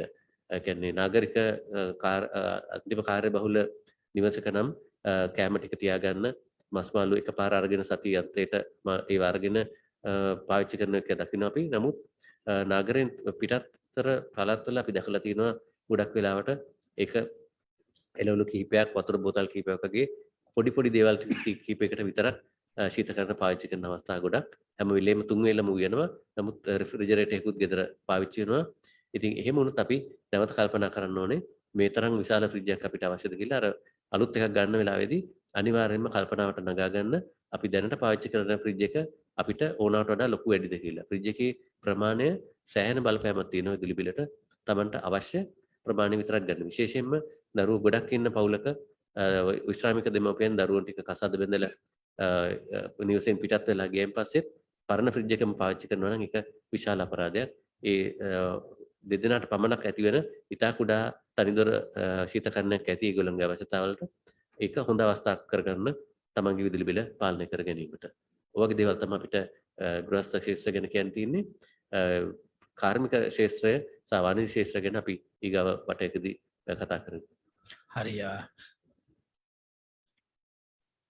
ප්‍රශ්නයක් අපිට වෙලා තියෙනවා මේ අපි හැමදාම මේක Facebook ඔස්සේ ආපු ප්‍රශ්නයක් සුලක්ෂණ මහත්මයා මේ එලා කියන්නේ දැන් මේ අර්බුදයක් ඒ කියන්නේ දැන් පහුගිය මාස 3-4 පුරාදා ඒ කියන්නේ දවස් 120ක් පුරාවටම අපි කතා කරනවා විදුලි අර්බුදයක් ගැන. මේක දිගින් දිගටම යන ප්‍රශ්නයක් වෙයිද කොහොමද මොන වගේ ක්‍රියාමාර්ගද ඔබ වගේ ආයතනයකින් අරන් තියෙන්නේ මේක ඊළඟ අවුරුදු ගාන කියන්නේ අවුරුද්දක් වැඩි වෙනකොට තියෙන ඉල්ලුම ඩිමාන්ඩ් එක වැඩි වෙනවා. ඒ කියන්නේ ඩිමාන්ඩ් එක වැඩි වෙනකොට කොහොමද මේකට අපි ඉස්සරහදී මුහුණ දෙන්නේ සහ මොන වගේ දීර්ඝකාලීන වැඩපිළිවෙළවලද ඔබ ආයතනයක් විදිහට අරගෙන තියෙන්නේ කියලා. බොහොම ස්තුතියි ප්‍රශ්නේ මතු කිරීම පිළිබඳව. විශේෂයෙන්ම අපි දන්නවා මේ පද්ධතිය සැලකුවාම අපි විදුලි පද්ධතිය සැලකුවාම වාර්ෂිකව විදුලි අවශ්‍යතාවය 5%කට ආසන්න ප්‍රමාණයකින් ඉහළ යාම සිදු වෙනවා. මේක එක් වර්ෂවල වෙනස් වීමේ හැකියාව තිබෙන පවතින තත්ත්වයන් තුළ උදාහරණයක් විදිහට දැන් 2020-21 වගේ වර්ෂ සැලකුවොත් අර කියපු ආකාරයටම 5%ක විදුලි ඉල්ලුමේ අවශ්‍යතාවය ඉහළ යාමක් සිදු වෙලා නැහැ. ඒකට වෙනත් බාහිර සාධක හේතුපාදක වෙලා තියෙනවා. නමුත් සාමාන්‍ය විදිහට සැලකුවොත් අපේ දීර්ඝකාලීන ජන්න සැලසුම් සකස් කිරීමේදී අපි භාවිතා කරන්නේ 5% විතර අවශ්‍යතාවය ඉහළ යාමක් එළඹෙන ඉදිරි වර්ෂවලදී සිදු වෙනවා කියන කාරණාව. ඒ අනුව තමයි ගණනය කිරීම සිදු කරලා අවශ්‍ය කරන බලාගාර හඳුනා ගැනීම, අවශ්‍ය කරන ජන්න ප්‍රභවයන් හඳුනා ගැනීම, ඒ බලාගාර කවර දිනයකදී පද්ධතියට එකතු යුතුද කියන කාරණාව ඒ සැලසුම් සකස් කිරීමේදී බලපානිතේ. ඒ මහත්මයා මතක් කරා වගේම අපි දන්නවා දැන් මේ අත්දැකීම එහෙම නැත්නම් මේ අභියෝගය මේ අර්බුදය අපිට මේ වර්ෂයේදී විතරක් එල්ල වෙච්ච අභියෝගයක් හෝ අර්බුදයක් නෙමෙයි. පසුගිය වර්ෂ කීපය සැලකුවොත් 2020-21 අපි නොසලකනවා නෙමෙයි. නමුත් ඒ වර්ෂවල වෙනත් තත්ත්වයන් තිබිච්ච නිසා නමුත් ඊට පෙර වර්ෂ සැලකුවොත් මේ කියන අභියෝගය වඩා තීව්‍ර වෙන ආකාරයට 2019 වර්ෂයේදීත් එල්ල වුණා. ඒ වගේම යම් ආකාරයක 2018 වගේ වර්ෂවලත් තිබුණා. ඉතින් මේ කාරණාවන් එක්ක සැලසුම් සකස් කරනකොට අපි හඳුනා ගන්නා බලාගාර නිසි කාල සීමාව තුළ ක්‍රියාත්මක කළ යුතුයි. එය හඳුනා ගන්නා වර්ෂවලදී පද්ධතියට එකතු කරගත යුතුයි. ඒ වගේම රජයේ ප්‍රතිපත්තිමය ඉලක්කය වන්නේ අපේ ආයතනයේත් වගකීමක් වෙලා තිබෙන කාරණාව 2030 වර්ෂයේ ඇතිවන විදුලි අවශ්‍යතාවයෙන් 70%ක් පුනර්ජනනීය බලශක්ති බලාගාර වලින් ලබා ගැනීම. මේ බලාගාර පිළිබඳව සාකච්ඡා කරාම දැනටත් විශාල වශයෙන් අවශ්‍ය කරන බලාගාර පද්ධතියට එකතු කර ගැනීම සඳහා වන මූලික කටයුතු මේ වන විට ක්‍රියාත්මක වෙමින් පවතිනවා. මේ යටතේ රජයේ ක්‍රමපාය වන්නේ පුද්ගලික අංශයේ ආයෝජනයේ යටතේ මේ බලාගාර ක්‍රියාත්මක කිරීම. අපි දන්නවා විදුලි ජනනය වාණිජමය වශයෙන් පෞද්ගලික අංශයට ආකර්ෂණයක් තිබෙන ඒ අයගේ ආයෝජන නිරතේ ක්‍රියාත්මක කරන්න පුළුවන් කාරණාවක්. ඒ වගේම ශාස්ත්‍රයක්. ඉතින් මේ කාරණාවත් එක්ක පුනර්ජනනීය බලශක්ති ප්‍රභෝයන් 2030 වර්ෂවල විට ඇතිවන විදුලි අවශ්‍යතාවයෙන් 70% සම්පූර්ණ කිරීම සඳහා වන ඉලක්කගත වැඩපිළිවෙල තුළ එක් වර්ෂය තුළ පද්ධතියට එකතු විය යුතු විදුලි ජන්න ප්‍රමාණය එහෙම නැත්නම් බලාගාර සංයුතිය ජන්න ප්‍රභවයන් මොනවද කියන කාරණාව දීර්ඝකාලීන ජන සැලැස්මට හඳුනාගෙන තිබෙනවා. ඒ අනුව සැලසුම් සකස් කරලා තිබෙනවා මේ බලාගාර පද්ධතියට එකතු කර ගැනීමට. නමුත් මේ බලාගාර පද්ධතියට එකතු කර ගැනීමේදී යම් තත්ත්වයන් තිබෙනවා අපි ඒ පිළිබඳව අවධානය යොමු කළ යුතුයි. විශේෂයෙන්ම බලාගාරයක් පුනර්ජනනීය බලශක්ති බලාගාරයක් වේවා වෙනත් තාප බලාගාරයක් වේවා පද්ධතියට එකතු කර ගැනීම සඳහා වන කටයුත්තේදී කොටස් කීපයක් තිබෙනවා. විශේෂයෙන්ම ඉදිකිරීමට පෙර අනුමැතියෙන් ලබා ගැනීමේ කාල සීමාව. ඒ කාල සීමාව සහ ඉඩම් අවශ්‍ය කරන ඉඩම් අත්පත් කර ගැනීමේ කටයුතු. මේ කියන කාරණා එක්ක සමහර අවස්ථාවල ඒ ප්‍රදේශය අනුව බලාගාර ක්‍රියාත්මක කිරීමේ කාල සීමාවන් වෙනස් වෙනවා. සමහරලාට වසර 2ක් විතර වගේ කාලයක් යනවා අවශ්‍ය කරන අධ්‍යයනයන් කරන්න ඕනේ. පාරිසරික අධ්‍යයනයන්, සමාජීය අධ්‍යයනයන්, තාක්ෂණික අධ්‍යයනයන් වේවා ඒ වගේ කාරණා සඳහා යම් සැලකිය යුතු කාලයක් ගත වෙනවා. ඉතින් මේ කාල සීමාවන් අඩු කරගෙන අවශ්‍ය කරන අධ්‍යයනයනුත් කරලා පද්ධතියට ඉදිකිරීම සඳහා මේ බලාගාර ඒ තත්ත්වයට ළඟා කර ගැනීම සඳහා ගතවන කාලය අඩු කරගෙන අපිට හැකියාව තිබෙනවා නම් ඒ බලාගාර පද්ධතියට එකතු කර ගැනීමට අවශ්‍ය කරන දීර්ඝකාලීන ජන සැලසුමට තේවන ධාරිතාවයන් අවශ්‍ය කාල සීමාවන් තුළදී ඉලක්කගත කාල සීමාවන් වලදී පද්ධතියට එකතු කරගෙන විදුලි අවශ්‍යතාවය සම්පූර්ණ කර ගැනීම හැකියාව තිබෙනවා. මේ කාරණාව සඳහා දැනට යොමු වෙලා තිබෙනවා විශේෂයෙන්ම මෑතකදී ජනවාරි මාසයේදී අවශ්‍ය කරන මාර්ගෝපදේශ නිකුත් වුණා. ඒකෙදි බලාපොරොත්තු වන්නේ පුනර්ජනනීය බලශක්ති බලාගාර පමණයි. මම මේ දැන් කතා කරන්නේ විශේෂයෙන්ම අපේ ආයතනයේ වගකීමක් වන අපේ ආයතනයේ මැදිහත් වෙලා කටයුතු කරන අපේ ආයතනයේ අරමුණක් වන පුනර්ජනනීය බලශක්ති බලාගාර සංවර්ධනය පිළිබඳව අපි සාකච්ඡා කරන්නේ. ඒ බලාගාරවල අනුමැතියෙන් ලබා ගැනීමේ ක්‍රියාවලිය සරල කරලා ආයෝජකයන්ට වඩා ආකර්ශනීය ආකාරයට ආයෝජකයන් රස්තියාදු නොකර ආයෝජකයන්ට කරදරයක් නොවන ආකාරයට මේ බලාගාර ක්‍රියාත්මක කිරීමේ අනුමැතියෙන් ලබා ගැනීමේ ක්‍රියාවලිය වඩා සරල කිරීමේ කටයුත්තක් ක්‍රියාත්මක වෙලා තිබෙනවා. ඒ අනුව බලාපොරොත්තු වන්නේ ඉතා ඉක්මනින් අවශ්‍ය කරන අනුමැතින් ටික ලබා දීලා මේ බලාගාර ඉදිකිරීම ක්‍රියාත්මක කිරීමේ තත්ත්වයට ගෙන එන්න. මොකද අපි ඉදිකිරීම කටයුතු සැලසුම් සහගත ආකාරයටම ක්‍රියාත්මක කිරීමේ හැකියාව තිබෙනවා. සූර්ය බලාගාරයක් සැලකුවොත් විශාල පරිමාණ සූර්ය බලාගාරයක් නම් ඒ බලාගාරය වසරක වගේ කාලයක් ඇතුළත ක්‍රියාත්මක කරලා අවසන් කරන්න පුළුවන්. තුලම් බලාගාරයකුත් ඊට වඩා මද කාලයක් ගත වෙනවා. නමුත් ඉදිකිරීම සැලසුම් කරන ආකාරයට ක්‍රියාත්මක කරන්න පුළුවන්.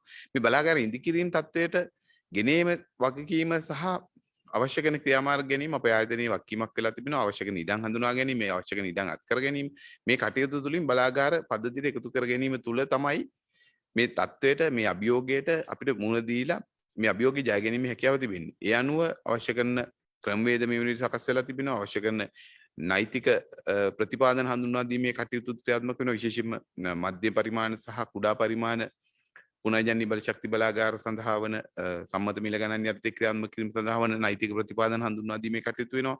ඒ වගේම විදුලි පාරිභෝගිකයන් අපි දන්නවා විදුලි පාරිභෝගිකයන්ටත් හැකියාව තිබෙනවා විදුලි ජනනය සඳහා සම්බන්ධ වීම. ඒකත් එක් අතකින් බලනකොට ඉල්ලුම් පාර්ශ්වීය බලශක්ති කළමනාකරණ යටතේ ගැනෙන කාරණාවක්. තමන්ගේ විදුලිය තමන්ට අවශ්‍ය ආකාරයට තමන්ට ඕන විදිහට එහෙම නැත්නම් තමන්ගේ අවශ්‍යතාවය සම්පූර්ණ කර ගැනීමට හැකියාව ලැබෙන විදිහට ක්‍රියාත්මක කරගන්න පුළුවන් නම් පද්ධතිය මත රඳා පැවතීම අඩු වෙනවා. විශේෂයෙන්ම සූර්ය ජන්න පද්ධති පහළ මත සවි කර ගැනීමේ කටයුත්ත ක්‍රියාත්මක කරලා තිබෙන්නේ ඒ අරමුණ පෙරදැරිව. ඒ අනුව විදුලි පාරිභෝගිකයන්ට හැකියාව තිබෙනවා තමන්ගේ වහලේ මත සූර්ය ජන්න පද්ධතිය සම්බන්ධ කරගෙන විදුලි ජනනය ක්‍රියාත්මක කළා තමන්ගේ අවශ්‍යතාවය සම්පූර්ණ කරගන්න. එහෙම නැත්නම් තමන්ට වැඩිපුර අවශ්‍යතාවයට වඩා වැඩි ජනනය වීමක් සිදු වෙනවා නම් පද්ධතියට ලබා දීලා ආර්ථික වාසියකුත් ලබා ගැනීම හැකියාව තියෙනවා. මේ ක්‍රමවේදය තුළ බලාපොරොත්තු වන්නේත් විදුලි පාරිභෝගිකයනුත් විදුලි ජනනය කරන පිරිසක් බවට පත් කරලා මෙරට පුරණජනනීය බලශක්ති බලාගාර ක්‍රියාත්මක කිරීමේ ක්‍රමවේදය තුළ අවශ්‍ය කරන ජනධාරිතාවේ පද්ධතිය ලබා ගැනීම. ඉතින් අර මතු කරපු කාරණාවත් එක්ක කෙටි කාලීන විසඳුම් ලබා දිය යුතුයි, මධ්‍ය කාලීන විසඳුම් ලබා දිය යුතුයි, දීර්ඝ කාලීන විසඳුම් ලබා දිය යුතුයි. මේ තත්ත්වය තුළ තමයි මේ අභියෝගය අපිට ඉදිරි වර්ෂවලදී නැත්නම් ලබන වර්ෂයේදීත් සමහරවිට අපිටම ඇවිල්ලා මේ ගැන නැවත නැවතත් කතා කරන්න සිදු වෙවි. නමුත් අපි දැන් ක්‍රියාත්මක කරන වැඩපිළිවෙල තුළ එවැනි තත්ත්වයක් මගහරවා ගැනීමට අවශ්‍ය කරන විධිවිධාන සහ ක්‍රමවේද අනුගමනය කරමින් පවතින. ඉතින් බලාපොරොත්තු වන්නේ මේ අර්බුදය නැවතත් ඉදිරියේදීත් මෙහෙමම අර්බුදයක් තිබුණා තියෙනවා, ගිය වර්ෂයේදීත් තිබුණා, මේ වර්ෂයේදීත් තිබුණා කියන කාරණාවට වඩා කෙටිකාලින විසඳුම් ලබා දී විශේෂයෙන් වාරිභෝගිකයන්ට හැකියාව තිබෙනවා සූර්ය ජනනයට සම්බන්ධ වෙන්න. පහුගිය වර්ෂයේ දක්වාම රජය මගින් ආසියානු සංවර්ධන බැංකුව ආධාරය යටතේ ඇමරිකානු ඩොලර් මිලියන 50ක ණය මුදලක් ලබාගෙන විදුලි පාරිභෝගිකයන් සඳහා සහන පොලි අනුපාතිකයක් යටතේ මේ සූර්ය ජන පද්ධති සම්බන්ධ කරගැනීමේ කටයුත්තට යොමු කරලා තිබුණා. ඒ තත්ත්වය තුළ මෙගාවට් 70කට වැඩි ධාරිතාවයක් පද්ධතියට එකතු කර ගැනීමට හැකියාව ලැබුණා.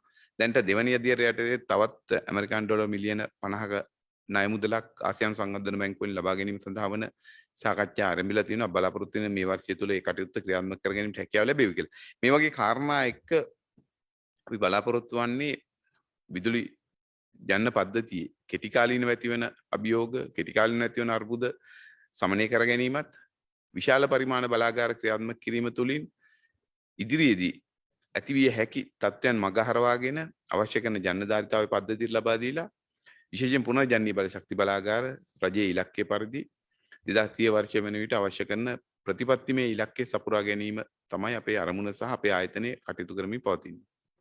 යම් කිසි කෙනෙකුට ඉඩමක් තියෙන පුළුවන් මේ වෙලාවේ මං හිතන්නේ භෝග වගා කරනට වඩා හිතන්න පුළුවන් කෙනෙක් මේ සූර්ය කෝෂ වලට මේව කළා ඒ කියන්නේ අක්කරයක් හෝ දෙකක් හෝ තුනක් ඒ වගේ ඉඩමක උනත් අධ්‍යක්ෂ ජනරතුමනි මේ අවස්ථාවක් තියෙනවද උන්ට මේ සූර්ය කෝෂ වැඩපිළිවෙලක් ආරම්භ කරන්න?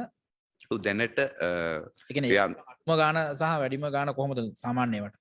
සාමාන්‍යයෙන් දැන් පහුගිය කාලය තුළ යම් ගැටලුවක් තිබුණා විශේෂයෙන්ම නෛතික ප්‍රතිපාදන තුළ සම්මත මිල ගණන් යටතේ විදුලිය මිලදී ගැනීම සම්බන්ධව නෛතික ගැටලුවක් තිබුණා. මේ වන විට අමාත්‍ය මණ්ඩල අනුමැතියෙන් ඒ නෛතික ප්‍රතිපාදන වෙනස් කිරීමේ කටයුත්ත සඳහා යොමු කරලා තිබෙනවා. ඉතින් බලාපොරොත්තු වෙන ඉදිරියේදී නෛතික ගැටලුව විසඳාගෙන මේ කටයුත්ත ක්‍රියාත්මක කරනවා. කෙසේ නමුත් දැනටත් පවතින තත්ත්වයට යටතේ උදාහරණයක් විදිහට සාමාන්‍ය ආයෝජකයෙක්ට දේශීය ආයෝජකයෙක්ට කිලෝවොට් 75ක ධාරිතාවෙන් යුත් සූර්ය බලාගාර ක්‍රියාත්මක කිරීමේ හැකියාව තිබෙනවා. Tamanට අවශ්‍ය කරන භූමිය තිබෙනවා නම් ඒ සඳහා විශාල වශයෙන් භූමිය අවශ්‍ය වෙන්නේ නැහැ. සාමාන්‍යයෙන් පර්චස් 50කට ආසන්න භූමියක් තමයි අවශ්‍ය වන්නේ. නමුත් වෙනත් සාධක තිබෙනවා. ඒ සාධක සලකා බැලිය යුතුයි. ඒ වගේ තත්ත්වයන් තුළ කිලෝවොට් 75ක වගේ ධාරිතාවයකින් යුත් සූර්ය ජන පද්ධතිය එහෙම නැත්නම් බලාගාර ක්‍රියාත්මක කිරීමේ ආයෝජනයන් කිරීමේ හැකියාව තිබෙනවා.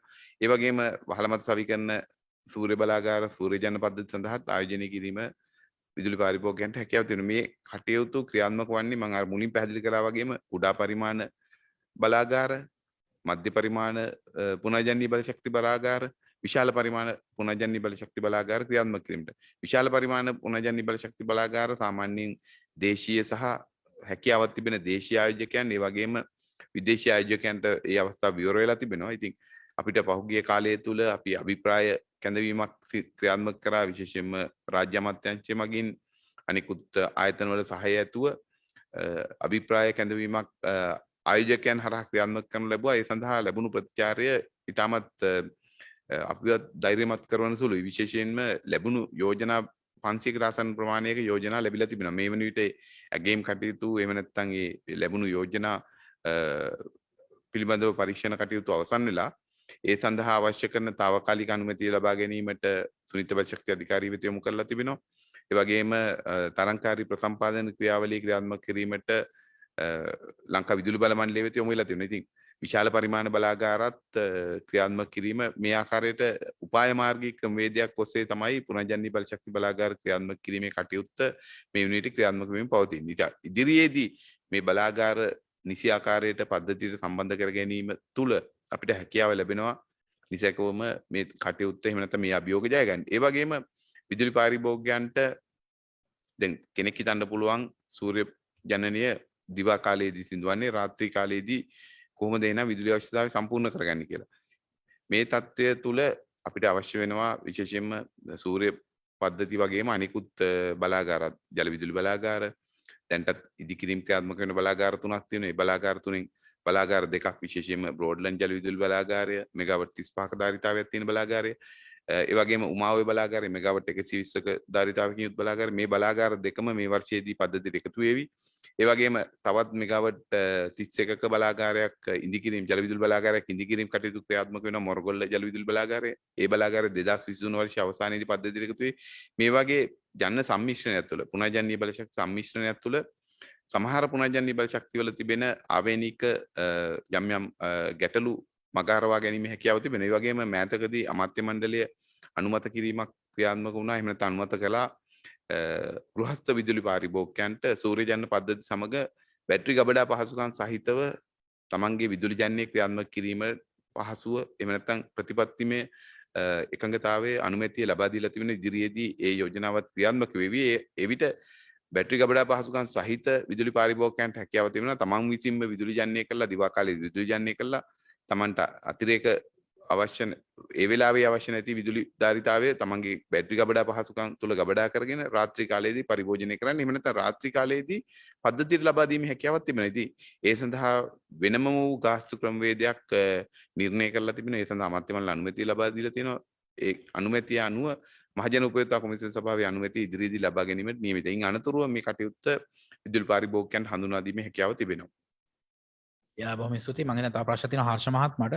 මේ සුනිත්‍ය බල ශක්ති 80 නැත්නම් 70 හෝ 80 දක්වා වර්ධනය කර ගැනීමට ඒ කියන්නේ 2030 වෙනකොට අපේ තියෙන ආණ්ඩුවේ නැත්නම් රජයේ තියෙන ඉලක්කයක් නේක. කොහොමද ඒක සාර්ථක කරගන්න මේ පිළිබඳව ඒ කියන්නේ අවුරුදු 20න් 20ට වෙන විදුලි මම හිතන්නේ ඒකට ප්‍රතිපත්තිය නේද? සැලසුම අවුරුදු දෙකෙන් දෙකට ඒක අලුත් කිරීමක් වෙනවා. ඒතකොට කොහොමද මේ දවස්වල තියෙන තත්වය ඒ වෙනුවෙන් 2030 වගේ වෙනකොට?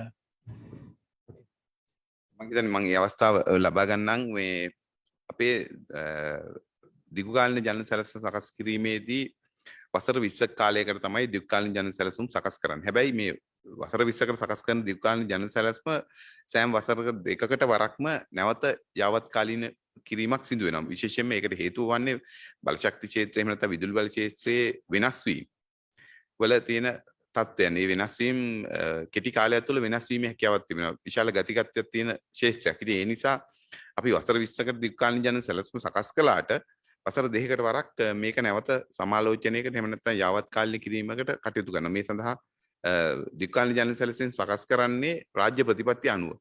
මම පැහැදිලි කරා වගේම 2030 වර්ෂයේදී ඇතිවන විදුලි අවශ්‍යතාවයෙන් 70%ක ප්‍රමාණය පුනර්ජන්‍ය බලශක්ති ප්‍රභෝවලින් ලබා ගැනීමේ රාජ්‍ය ප්‍රතිපත්ති අනුව තමයි මේ දිග්කාලීන ජන සැලසුම් සකස් වෙන්නේ. ඒ වගේම මහජන උපයෝගිතා කොමිසම සභාව මේ දිග්කාලීන ජන සැලසුම අනුමත කළ යුතුයි. ඉතින් මේ කාරණාත් එක්ක වසර 20කට සකස් කරන දිග්කාලීන ජන සැලසුම යටතේ එක් වර්ෂවලදී අවශ්‍ය කරන ධාරිතාවය හඳුනා ගන්නවා. පද්ධතියට එක් කළ යුතු ධාරිතාවය හඳුනා ගන්නවා. කිනම් ප්‍රභවයකින් කිනම් වර්ෂයකදී පද්ධතියට මේ ජන ධාරිතාවෙන් එකතු විය යුතුයිද කියන කාරණාව හඳුනා ගැනීමක් ක්‍රියාත්මක වෙනවා. ඒ අනුව තමයි අපි බලාගාර ඉදිකිරීම, බලාගාර අනුමත කිරීම, ඒ පෙළ ගැස්ම සකස් කරන්නේ. ඒ අනුව එක් හඳුනා ගන්නා වර්ෂය තුල පද්ධතියට මේ බලාගාර එකතු කර ගැනීමේ කටයුත්ත ක්‍රියාත්මක වෙනවා. හරි මම හිතන්නේ ඉරේෂ මහත්මිය අපිට යම්කිසි මිස් වෙච්ච දෙයක් නැත්නම් ඒ කියන්නේ අමගහැරුණු දෙයක් තියෙනවා නම් තවත් ආයතන විදියට ඒ කියන්නේ දැන් ගෘහණියක් විදියට කරන්න පුළුවන් දේවල් ටික අපි කිව්වා. ආයතන විදියට මොන වගේ සහයෝගයක්ද දෙන්න පුළුවන්? ගොඩක් වෙලාට ආයතන මම හිතන්නේ රාත්‍රී කාලේ මේ වෙන්නේ නැති නිසා සමහර ආයතන දින රාත්‍රී කාලෙත් වැඩ කරන. ඒතර ආයතනවල කොහොමද මොන වගේ දායකත්වයක් දෙන්න පුළුවන් ඔවුන්ට මේ විදුලි පරිභෝජන ඉතිරි කරගන්න? ඔව් ආයතන සඳහා අපේ කාර්මික ක්ෂේත්‍රයේ වගේම වාණිජාංශ දැනට අපි මේ ඉදිරියේදී ආයතන සඳහා විශේෂයෙන්ම යම් යම් බෙන්ච්මාර්ක් කියන බලශක්ති පරිභෝජන ප්‍රමාණවල් අපි ඉදිරියේ සකස් කරලා ඉදිරියේදී මේ සම්බන්ධයෙන්ම මේ දේවල් ඒ ආයතනවල අනිවාර්යෙන් කිරීමේ අවශ්‍යතාවය ඇති කරනවා. දැනට ආයතනවල බලශක්ති විගණන එනර්ජි ඔඩිට් කියලා කියනවා. එතකොට ඒ විශාල විශේෂයෙන්ම විදුලිය විශාල වශයෙන් පරිභෝජනය කරන ආයතන අඩු ගානේ වසර 3කට වරක්වත් තමන්ගේ ආයතනවල බලශක්ති විගණනයක් කරගන්න වනං ඉතාම හොඳයි. ඒකටත් එක්ක තමයි අපි දැනට අනිවාර්ය අවශ්‍යතාවයක් විදියට මේ බලශක්ති පරිභෝජන ප්‍රමාණවල් නිර්ණය කරලා ඒවා නීතිමය විදියට මේ අවශ්‍යතාවයක් බවට පත් කරන කටයුතු වල යෙදিলা ඉන්නවා. ඊට පස්සේ ආයතනවල විශේෂයෙන්ම දැන් බලශක්ති විගණනයකදී වැඩියෙන්ම මේ බලශක්ති භාවිතා කරන්නේ විශේෂයෙන්ම විදුලිය නම් වැඩියෙන්ම භාවිතා කරන කොටස් අංශ මොනවද? ඒ වගේ හඳුනාගෙන ඒ වගේ ඒ දේවල් වලට මේ බලශක්ති විගණනයක් කරලා ඒකෙදි රෙකමන්ඩේෂන් ඒකෙදි මේ කොහොමද කරන්න කියන එක බලලා ඒ දේවල් කිරීම අපි බලාපොරොත්තු වෙනවා ආයතන වලින් කරන්න කියලා. ඊට අමතරව ආයතන සඳහා අපේ තියෙනවා මේ එනර්ජි මැනේජර් කියලා මේ ඒ කියන්නේ යම් යම් විශාල වශයෙන් විදුලිය බලශක්තිය පරිභෝජනය කරන ආයතන ඒ ආයතනවල විදුලි පරිභෝජනය ගැන සොයා බැලීමට එනර්ජි මැනේජර් කෙනෙක් පත් කිරීම අවශ්‍යතාවයක් විදියට දක්වලා තියෙනවා. ඉතින් අපේ ආයතනයේ මේ ඒ ආයතන වලින් එනර්ජි මැනේජර් පත් කරලා මේ සම්බන්ධයෙන් කටයුතු කරනවා. එතකොට එයා එම ආයතනයේ වසරකදී එම ආයතනයේ පරිභෝජනය කරන විදුලි ප්‍රමාණය සුනිත්‍ය බලශක්ති අධිකාරිය වෙත ලබා දිය යුතුයි, රපෝර්තු කර යුතුයි. ඊට අමතරව මේ විශාල බිල්ඩින් විශාල ගොඩනැගිලි සඳහා බලශක්ති කාර්යක්ෂම ගොඩනැගිලි බිල්ඩින් කෝඩ් කියලා කියන්නේ එනර්ජි එෆිෂියන්සි බිල්ඩින් කෝඩ්. එතකොට බලශක්ති කාර්යක්ෂම ගොඩනැගිලි සංග්‍රහය ඒ සුනිත්‍ය බලශක්ති අධිකාරිය විසින් සකස් කරලා මේ වෙනකොට මේ ඒක අපි පබ්ලිෂ් කරලා තියෙනවා. ඉතින් මේ ඒකෙදි මේ ඒ විශාල ගොඩනැගිලි ඩිසයින් කරන කියන්නේ සැලසුම් කරනේදීම යම් යම් මට්ටම් වලට යම් යම් ලෙවල් වලට බලශක්ති කාර්යක්ෂම එම ගොඩනැගිල්ල තනන්නේ කොහොමද කියලා මෙම බලශක්ති කාර්යක්ෂම ගොඩනැගිලි සංග්‍රහයේ දීලා තියෙනවා. ඉතින් ඒකට අනුකූලව තමයි ඉදිරියේදී විශාල ගොඩනැගිලි ඉදි කරන්න ඕන. ඒ දේවල් තමයි සුනිත්‍ය බලශක්ති අධිකාරිය මහා පරිමාණ කියන්නේ කාර්මික සහ වාණිජ අංශවල බලශක්ති භාවිතා කරන්නන්ගෙන් ලබා දීලා තියෙන මේ ප්‍රෝග්‍රෑම්ස්. එතකොට ඊට අමතරව පහුගිය කාලේ අපි බොහෝ විට මේ දැන් දැවි තෙල් හෝ ඩීසල් භාවිතා කරන කාර්මික කර්මාන්ත ශාලාවල යම් යම් උපකරණ බොයිලේරු ඒ වගේම උදුන් ඒවා දර හෝ අපි කියනවා ජෛව ඉන්ධන බයෝමාස් ඒවට ඒව බවට හරවන ක්‍රමවේද අපි පිළිබඳව දැනුවත් කරා වුන් ඒ වගේ වැඩසටහන් තියලා තියෙනවා.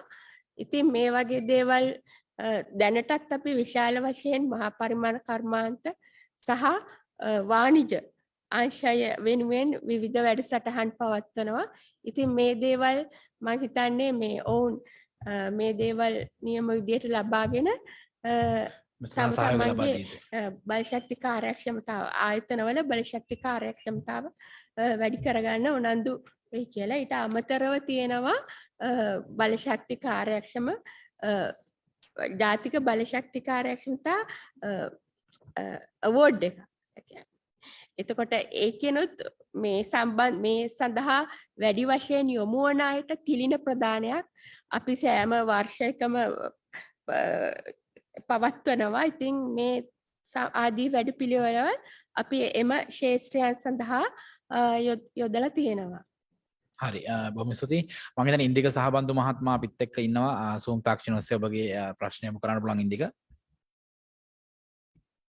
බොහොම ස්තුතියි ඊශාන් මට අවස්ථාව ලබා දීම ගැන. මේ බොහොම සංකීර්ණ ක්‍රියාවලියක් සම්බන්ධයෙන් පැහැදිලි විස්තරයක් කරා මේ විද්වත් මණ්ඩලය. ඒක සාවධානම අහන් ඉඳලා මට මතක් වුණේ අර මෙතුමිය කිව්වේ එනර්ජි ඔඩිට් එකක් ගැන එනර්ජි මැනේජර් කෙනෙක් දානවා කියලා. ඉතින් දැන් ඇත්තට පව අර හර්ෂ මැතිතුමා කිව්වා වගේ මේ වැඩිපුර නාස්තියක් වෙන්නේ ඇත්තට ගෙවල් වලයි කාර්යාල වලයි. ඉතින් මේක මැනේජ් කරන්න විදිහක් තියෙනවද? පළවෙනි ප්‍රශ්නේ. මොකද ගෙවල් වල අයගේ භාවිතාවේ දැන් අපිට පුළුවන් කෙල්වින් ගාන අඩු ඒ කියන්නේ ලූමන්ස් ගාන අඩු මේ විදුලි බුබුලක් පාවිච්චි කරන්න. ඉතින් ඔය වගේ මේ වතුර ගත්තත් අපිට අවශ්‍ය ප්‍රමාණය විතර පයිප් ඇරෙනවා කියන උදාහරණය පාදක කරගෙන මම මේ කියෙව්වේ. ඒක පළවෙනි ප්‍රශ්නේ. දෙක න්‍යෂ්ටික බලශක්තිය ගැන සලකා බැලීමක් තියනවද කියලා දැනගන්න කැමතියි. මොකද මේකේ තියෙන විදුලි බල මණ්ඩලයේ යැපුම් ස්ථානයේ මුදවගෙන ස්වයංපෝෂී තත්ත්වයට ගේන්න වැඩපිළිවෙලක් තියෙනවද කියලා දැනගන්න තමයි දෙවෙනි ප්‍රශ්නේ යොමු කරේ. ස්තුතියි අවස්ථාව ලබා දීම ගැන.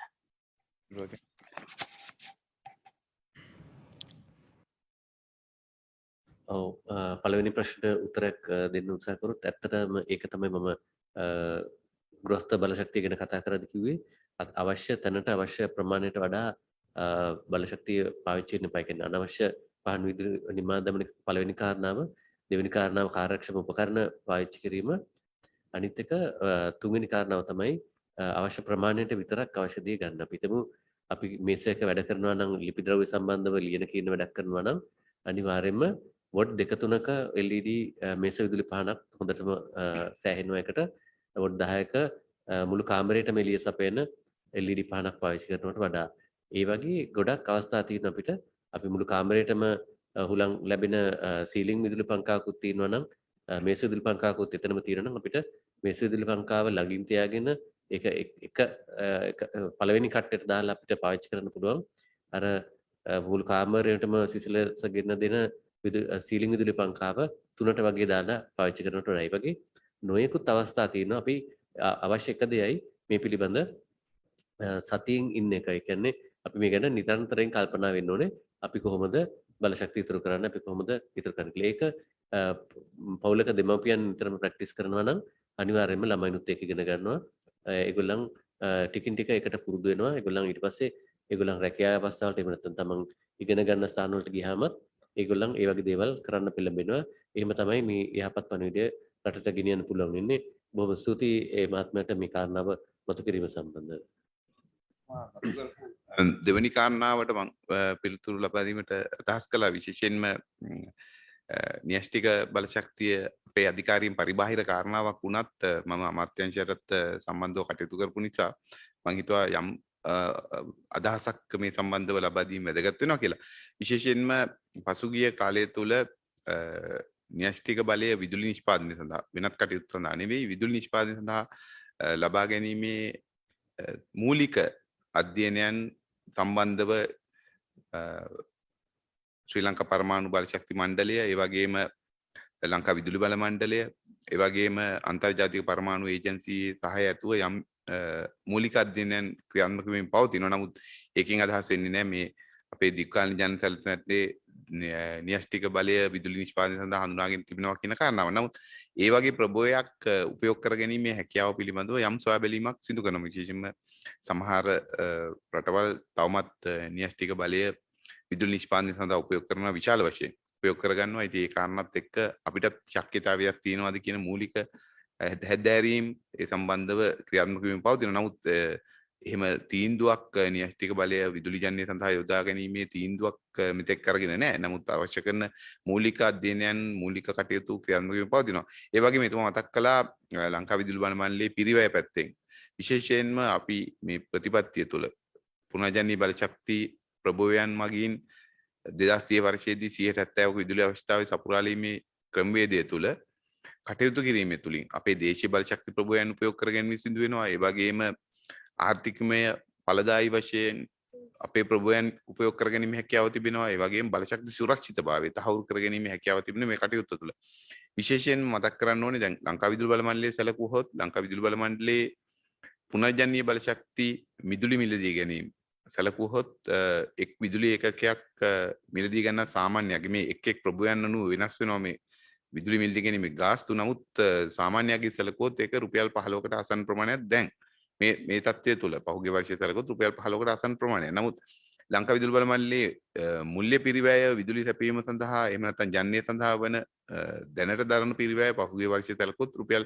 20කට වැඩි. එහෙම නැත්නම් පුනර්ජනනීය බලශක්ති ප්‍රභවයන්ගෙන් විදුලි ජනනය කරනවාට වඩා වැඩි පිරිවැයක් දරනවා සමස්තයක් විදිහට විදුලි ඒකකයක් ජනනය කිරීමට. අපිට පසුගිය කාලය තුළ ක්‍රියාත්මක කරපු අභිප්‍රාය කැඳවීමේ යෝජනා කැඳවීමේදීත් පෙනී ගිය කාරණාවක් තමයි ලෝකයේ පවතින ප්‍රවණතාවය අනුව පුනර්ජනනීය විදුලි බලශක්ති ජනනය පිරිවැය අඩුවෙමින් පවතිනවා.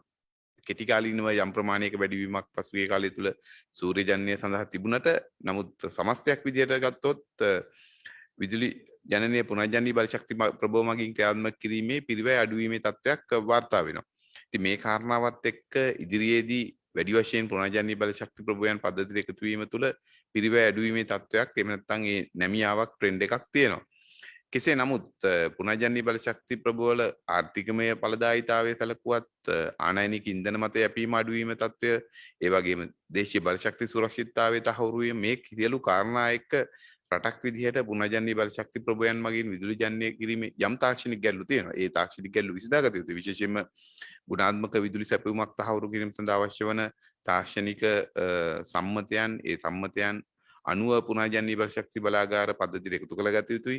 ඒ සඳහා වන තාක්ෂණික විසඳුම් ලබා දිය යුතුයි. අපි දන්නවා සූර්ය ජන්‍ය සැලකුවොත් ක්ෂණිකව ඒ ජන්‍යයන් විචලනය වීමේ තත්ත්වයන් තියෙනවා. ඉතින් ඒ කාරණාවත් එක්ක ඒවට අවශ්‍ය කරන තාක්ෂණික විසඳුම් ලබා දිය යුතුයි. ඒ වගේම සුළං වගේ බලාගාරයක් සැලකුවොත් එහෙම ඒ පවතින කාල සීමාව තුළ පමණයි සුළං ප්‍රවාහය පවතින කාල සීමාවල තුළ පමණයි විදුලි ජනනය ක්‍රියාත්මක කිරීමට උපරිම වශයෙන් හැකියාව තිබෙනවා. අනික් කාල සීමාවන් වල ධාරිතාවයන් අඩුවීමක් එහෙම නැත්නම් හැකියාව අඩුවීමක් සිදු වෙනවා. ඉතින් මේ කාරණාත් එක්ක අවශ්‍ය කරන තාක්ෂණික විසඳුම් ලබා දෙමින් පුනර්ජනනීය බල ශක්ති බලාගාර පද්ධතිය එකතු කිරීම තුළ අපි බලාපොරොත්තු වන්නේ ඉදිරියේදී ලංකා විදුලි බල මණ්ඩලයේ පිරිවැය අඩු වෙලා ඒ වගේම සමස්තයක් විදියට රටට විදුලි ජනනය සඳහා එහෙම නැත්නම් විදුලි සැපයීම සඳහා වන පිරිවැය අඩුවීමේ තත්ත්වයකට ළඟා වීමට හැකියාව තිබේවි කියලා. හරි බොහොම ස්තුතියි. මම හිතන්නේ අවසාන වශයෙන් අධ්‍යක්ෂ ජනරාල්තුමනි මොනවද අපිට මගහැරිච්ච කරුණක් තිබුණා නම් මතක් කරන්න පුළුවන්. මම මේ අවස්ථාව කරගන්නවා සමස්තයක් විදිහට සියලුම පාර්ශවවලට විදුලි බලය භාවිතා කිරීමේදී අවබෝධයෙන් අවධානයෙන් කටයුතු කිරීමේ වැදගත්කම තහවුරු කරන්න. විශේෂයෙන්ම අපි දන්නවා මේ අපි කතා නොකළ කාරණාව මෙතනදිත් අපිට හරියාකාරව ඒක මතු කරගන්න හැකියාවක් ලැබුණේ නැහැ. විශේෂයෙන්ම අපේ වීදි ලාම්පු අපි පළාත් පාලන ආයතන දැනුවත් කරලා තිබෙනවා. ඒ ප්‍රධානීන් සභාපතිවරු නගරාධිපතිවරුන් ඒ කණ්ඩායම් දැනුවත් කරලා තිබෙනවා. වීදි ලාම්පු භාවිතා කිරීමේදී වඩා කාර්යක්ෂම ආකාරයට භාවිතා කරන්න. මොකද අපිට සමහර අවස්ථාවල පැමිණි ලැබෙනවා ඔබතුමාලා මේ විදුලි අර පිරිමැස්මෙන් භාවිතා කරන්න කිව්වට සමහර වීදි ලාම්පු උදේ 4ටත් පත් වෙන එහෙම නැත්නම් දවල් 10ටත් පත් වෙනවා කියන කාරණාවක්. ඉතින් ඒ தත්ත්වය වළක්වා ගැනීමේ ඉල්ලීම අපි පළාත් පාලන ආයතන වෙත යොමු කරලා තිබෙනවා. ඒ සම්බන්ධව සැලකිලිමත් වෙන්න කියන කාරණේක ඉල්ලීම කරනවා. මොකද අපේ ගණනයන් අනුව වීදි ලාම්පු මිලියනයකට ආසන්න ප්‍රමාණයක් තිබෙනවා. ඉතින් මේ ප්‍රමාණයෙන් අපිට පැයක ප්‍රමාණය හරි අඩු කරගන්න පුළුවන් නම් අනවශ්‍ය ලෙස දැල් වෙන කාල සීමාව මුළුමනින්ම නවත්වන්න පුළුවන් නම් අපිට හැකියාව තිබෙනවා විශාල වශයෙන් ඉදිරියක් කරගන්න. ඒ වගේම කාර්යාල අපි ගෘහයන් ගැන කතා කළා වගේම කාර්යාලවලදීත් විදුලි අර පිරිමැස්මෙන් භාවිතා කිරීම ඉතාම වැදගත් වෙනවා. ඒ වගේම දිවා කාලයේ තමයි කාර්යාලවල කටයුතු වැඩි වශයෙන් සිදුවන්නේ. කාර්යාලවල වැඩි වශයෙන් විදුලිය භාවිතා කරන එක අවස්ථාවක් තමයි වායු සමීකරණ යන්ත්‍ර. වායු සමීකරණ යන්ත්‍රවල අපි පෞගිය කාලේ පුරාවටම උපදෙස් ලබා දීලා තිබෙනවා. වායු සමීකරණ යන්ත්‍ර සෙන්ටිග්‍රේඩ් අංශක 26ක වගේ උෂ්ණත්වයක පවත්වා ගන්න. විශේෂයෙන්ම ඒකෙන් අදහස් කරන්නේ තමන්ට මේ වායු සමීකරණ යන්ත්‍රයේ උෂ්ණත්වය සෙන්ටිග්‍රේඩ් 26ක තියාගන්න කියන කාරණාව කාමර උෂ්ණත්වය සෙන්ටිග්‍රේඩ් අංශක 26ක තබා ගන්න කියන කාරණාව තමයි මතක් කරන්නේ. ඒකට විශේෂ හේතුව වන්නේ යම් හේකින් එක් අංශකයකින් උණුසුම අඩු කරනවා නම් උදාහරණයක් විදිහට සෙන්ටිග්‍රේඩ් අංශක 26 ඉඳලා සෙන්ටිග්‍රේඩ් අංශක 25ට පල්ලෙහාට තමන්ගේ වායු සමීකරණ යන්ත්‍රයේ උණුසුම අඩු කරනවා නම් ඔබට වැය වෙනවා 104ක විතර වැඩි විදුලි පරිභෝජනයක්. ඉතින් ඒ කාරණාවත් එක්ක සමස්තයක් විදිහට අපි මේ සමහර අවස්ථාවල අපි දකිනවා සමහර කාර්යාලවල වායු සමීකරණ යන්ත්‍ර සෙන්ටිග්‍රේඩ් අංශක 18 20 වගේ ප්‍රමාණවල රඳවාගෙන තිබෙනවා. ඉතින් ඒ කාරණා වලින් අපි බලාපොරොත්තු වෙන්නේ ඒ අය දැනුවත් කරලා වායු සමීකරණ යන්ත්‍ර භාවිතා කිරීමේදී අවධානයෙන් අවබෝධයෙන් කටයුතු කරන්න කියන කාරණාව. ඉතින් කාර්යාලවල විදුලි උපකරණ භාවිතා කිරීමත් එහෙමයි. දිවා ආලෝකය අපිට පහදීලිවම ලබා ගැනීම හැකියාව තිබෙනවා ආලෝකකරණය සඳහා. ඉතින් ඒ කටයුතු වලටත් යොමු වෙන්න කියන කාරණේ කිල්ලීම කරනවා. ඒ වගේම මේ අභියෝගය සමස්තයක් විදිහට එක් ආයතනයක එක් පුද්ගලයෙක්ගේ එහෙම නැත්නම් ආයතන කීපයක කටයුත්තක් නෙමෙයි.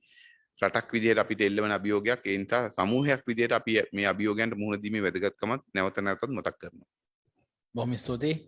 මං හිතන්නේ අපි පැයකට අධික කාලයක් කතා බහ කරන්න පුළුවන් වුණා. අද දවසේදී අපි මාතෘකාව වුණේ අඳුරට සාප නොකර විදුලිය බුද්ධිමත්ව භාවිතා කරමු කියන මාතෘකාව. කාලීන මාතෘකාවක්. විශේෂයෙන්ම පහුගිය මාස කිහිපය පුරාවටම විදුලි අර්බුදයක් ගැන කතා කරපු වෙලාවක තමයි මේ ආකාරයෙන් අපි ඔබතුමන්ලා සම්බන්ධ කරගෙන මේ සාකච්ඡාව ඉදිරියට කරගෙන ගියේ. සතියේ ඇසිදිසි පෙරමග සංවර්ධන සංවාදය තමයි මේ ආකාරයෙන් නිමාවටපත් වෙන්නේ. අපි ස්තුතිවන්ත වෙනවා ජනමාධ්‍ය අමාත්‍යාංශ ජාතික සංවර්ධන මාධ්‍ය මධ්‍යස්ථානය සහ රජයේ ප්‍රවෘත්ති දෙපාර්තමේන්තුව වෙනුවෙන් අද දවසේදී කාර්යබහුල අවස්ථාවක් වුණත් අපි වෙනුවෙන් කාලය යොමු කරන්න ඔබතුමන්ලාගේ පැමිණීම සුනිත්‍ය බලශක්ති අධිකාරිය අධ්‍යක්ෂ ජෙනරාල් සුලක්ෂණ ජයවර්ධන මහත්මයාට ඒ වගේම සුනිත්‍ය බලශක්ති අධිකාරියේ නියෝජ්‍ය අධ්‍යක්ෂ ජෙනරාල් හර්ෂ වික්‍රමසිංහ මහතා සහ සුනිත්‍ය බලශක්ති අධිකාරියේ අධ්‍යක්ෂ ඉරෝෂා කළුගල මහත්මියට ඉතාමත් ස්තුතිවන්ත වෙනවා ජනමාධ්‍ය අමාත්‍යාංශය වගේම ජාතික සංවර්ධන මාධ්‍ය මධ්‍යස්ථානය වෙනුවෙන්. අපි යලිත් මෙවැනි වූ තවත් හරවත් සාකච්ඡාවකින් ලබන සතියේ හම්වීමේ බලාපොරොත්තු වෙන ඔබගෙන් සමු ගන්න ඔබට සුබ දවසක් ඒ වගේම සුබ සතියන්තයක් ප්‍රාර්ථනා කරනවා.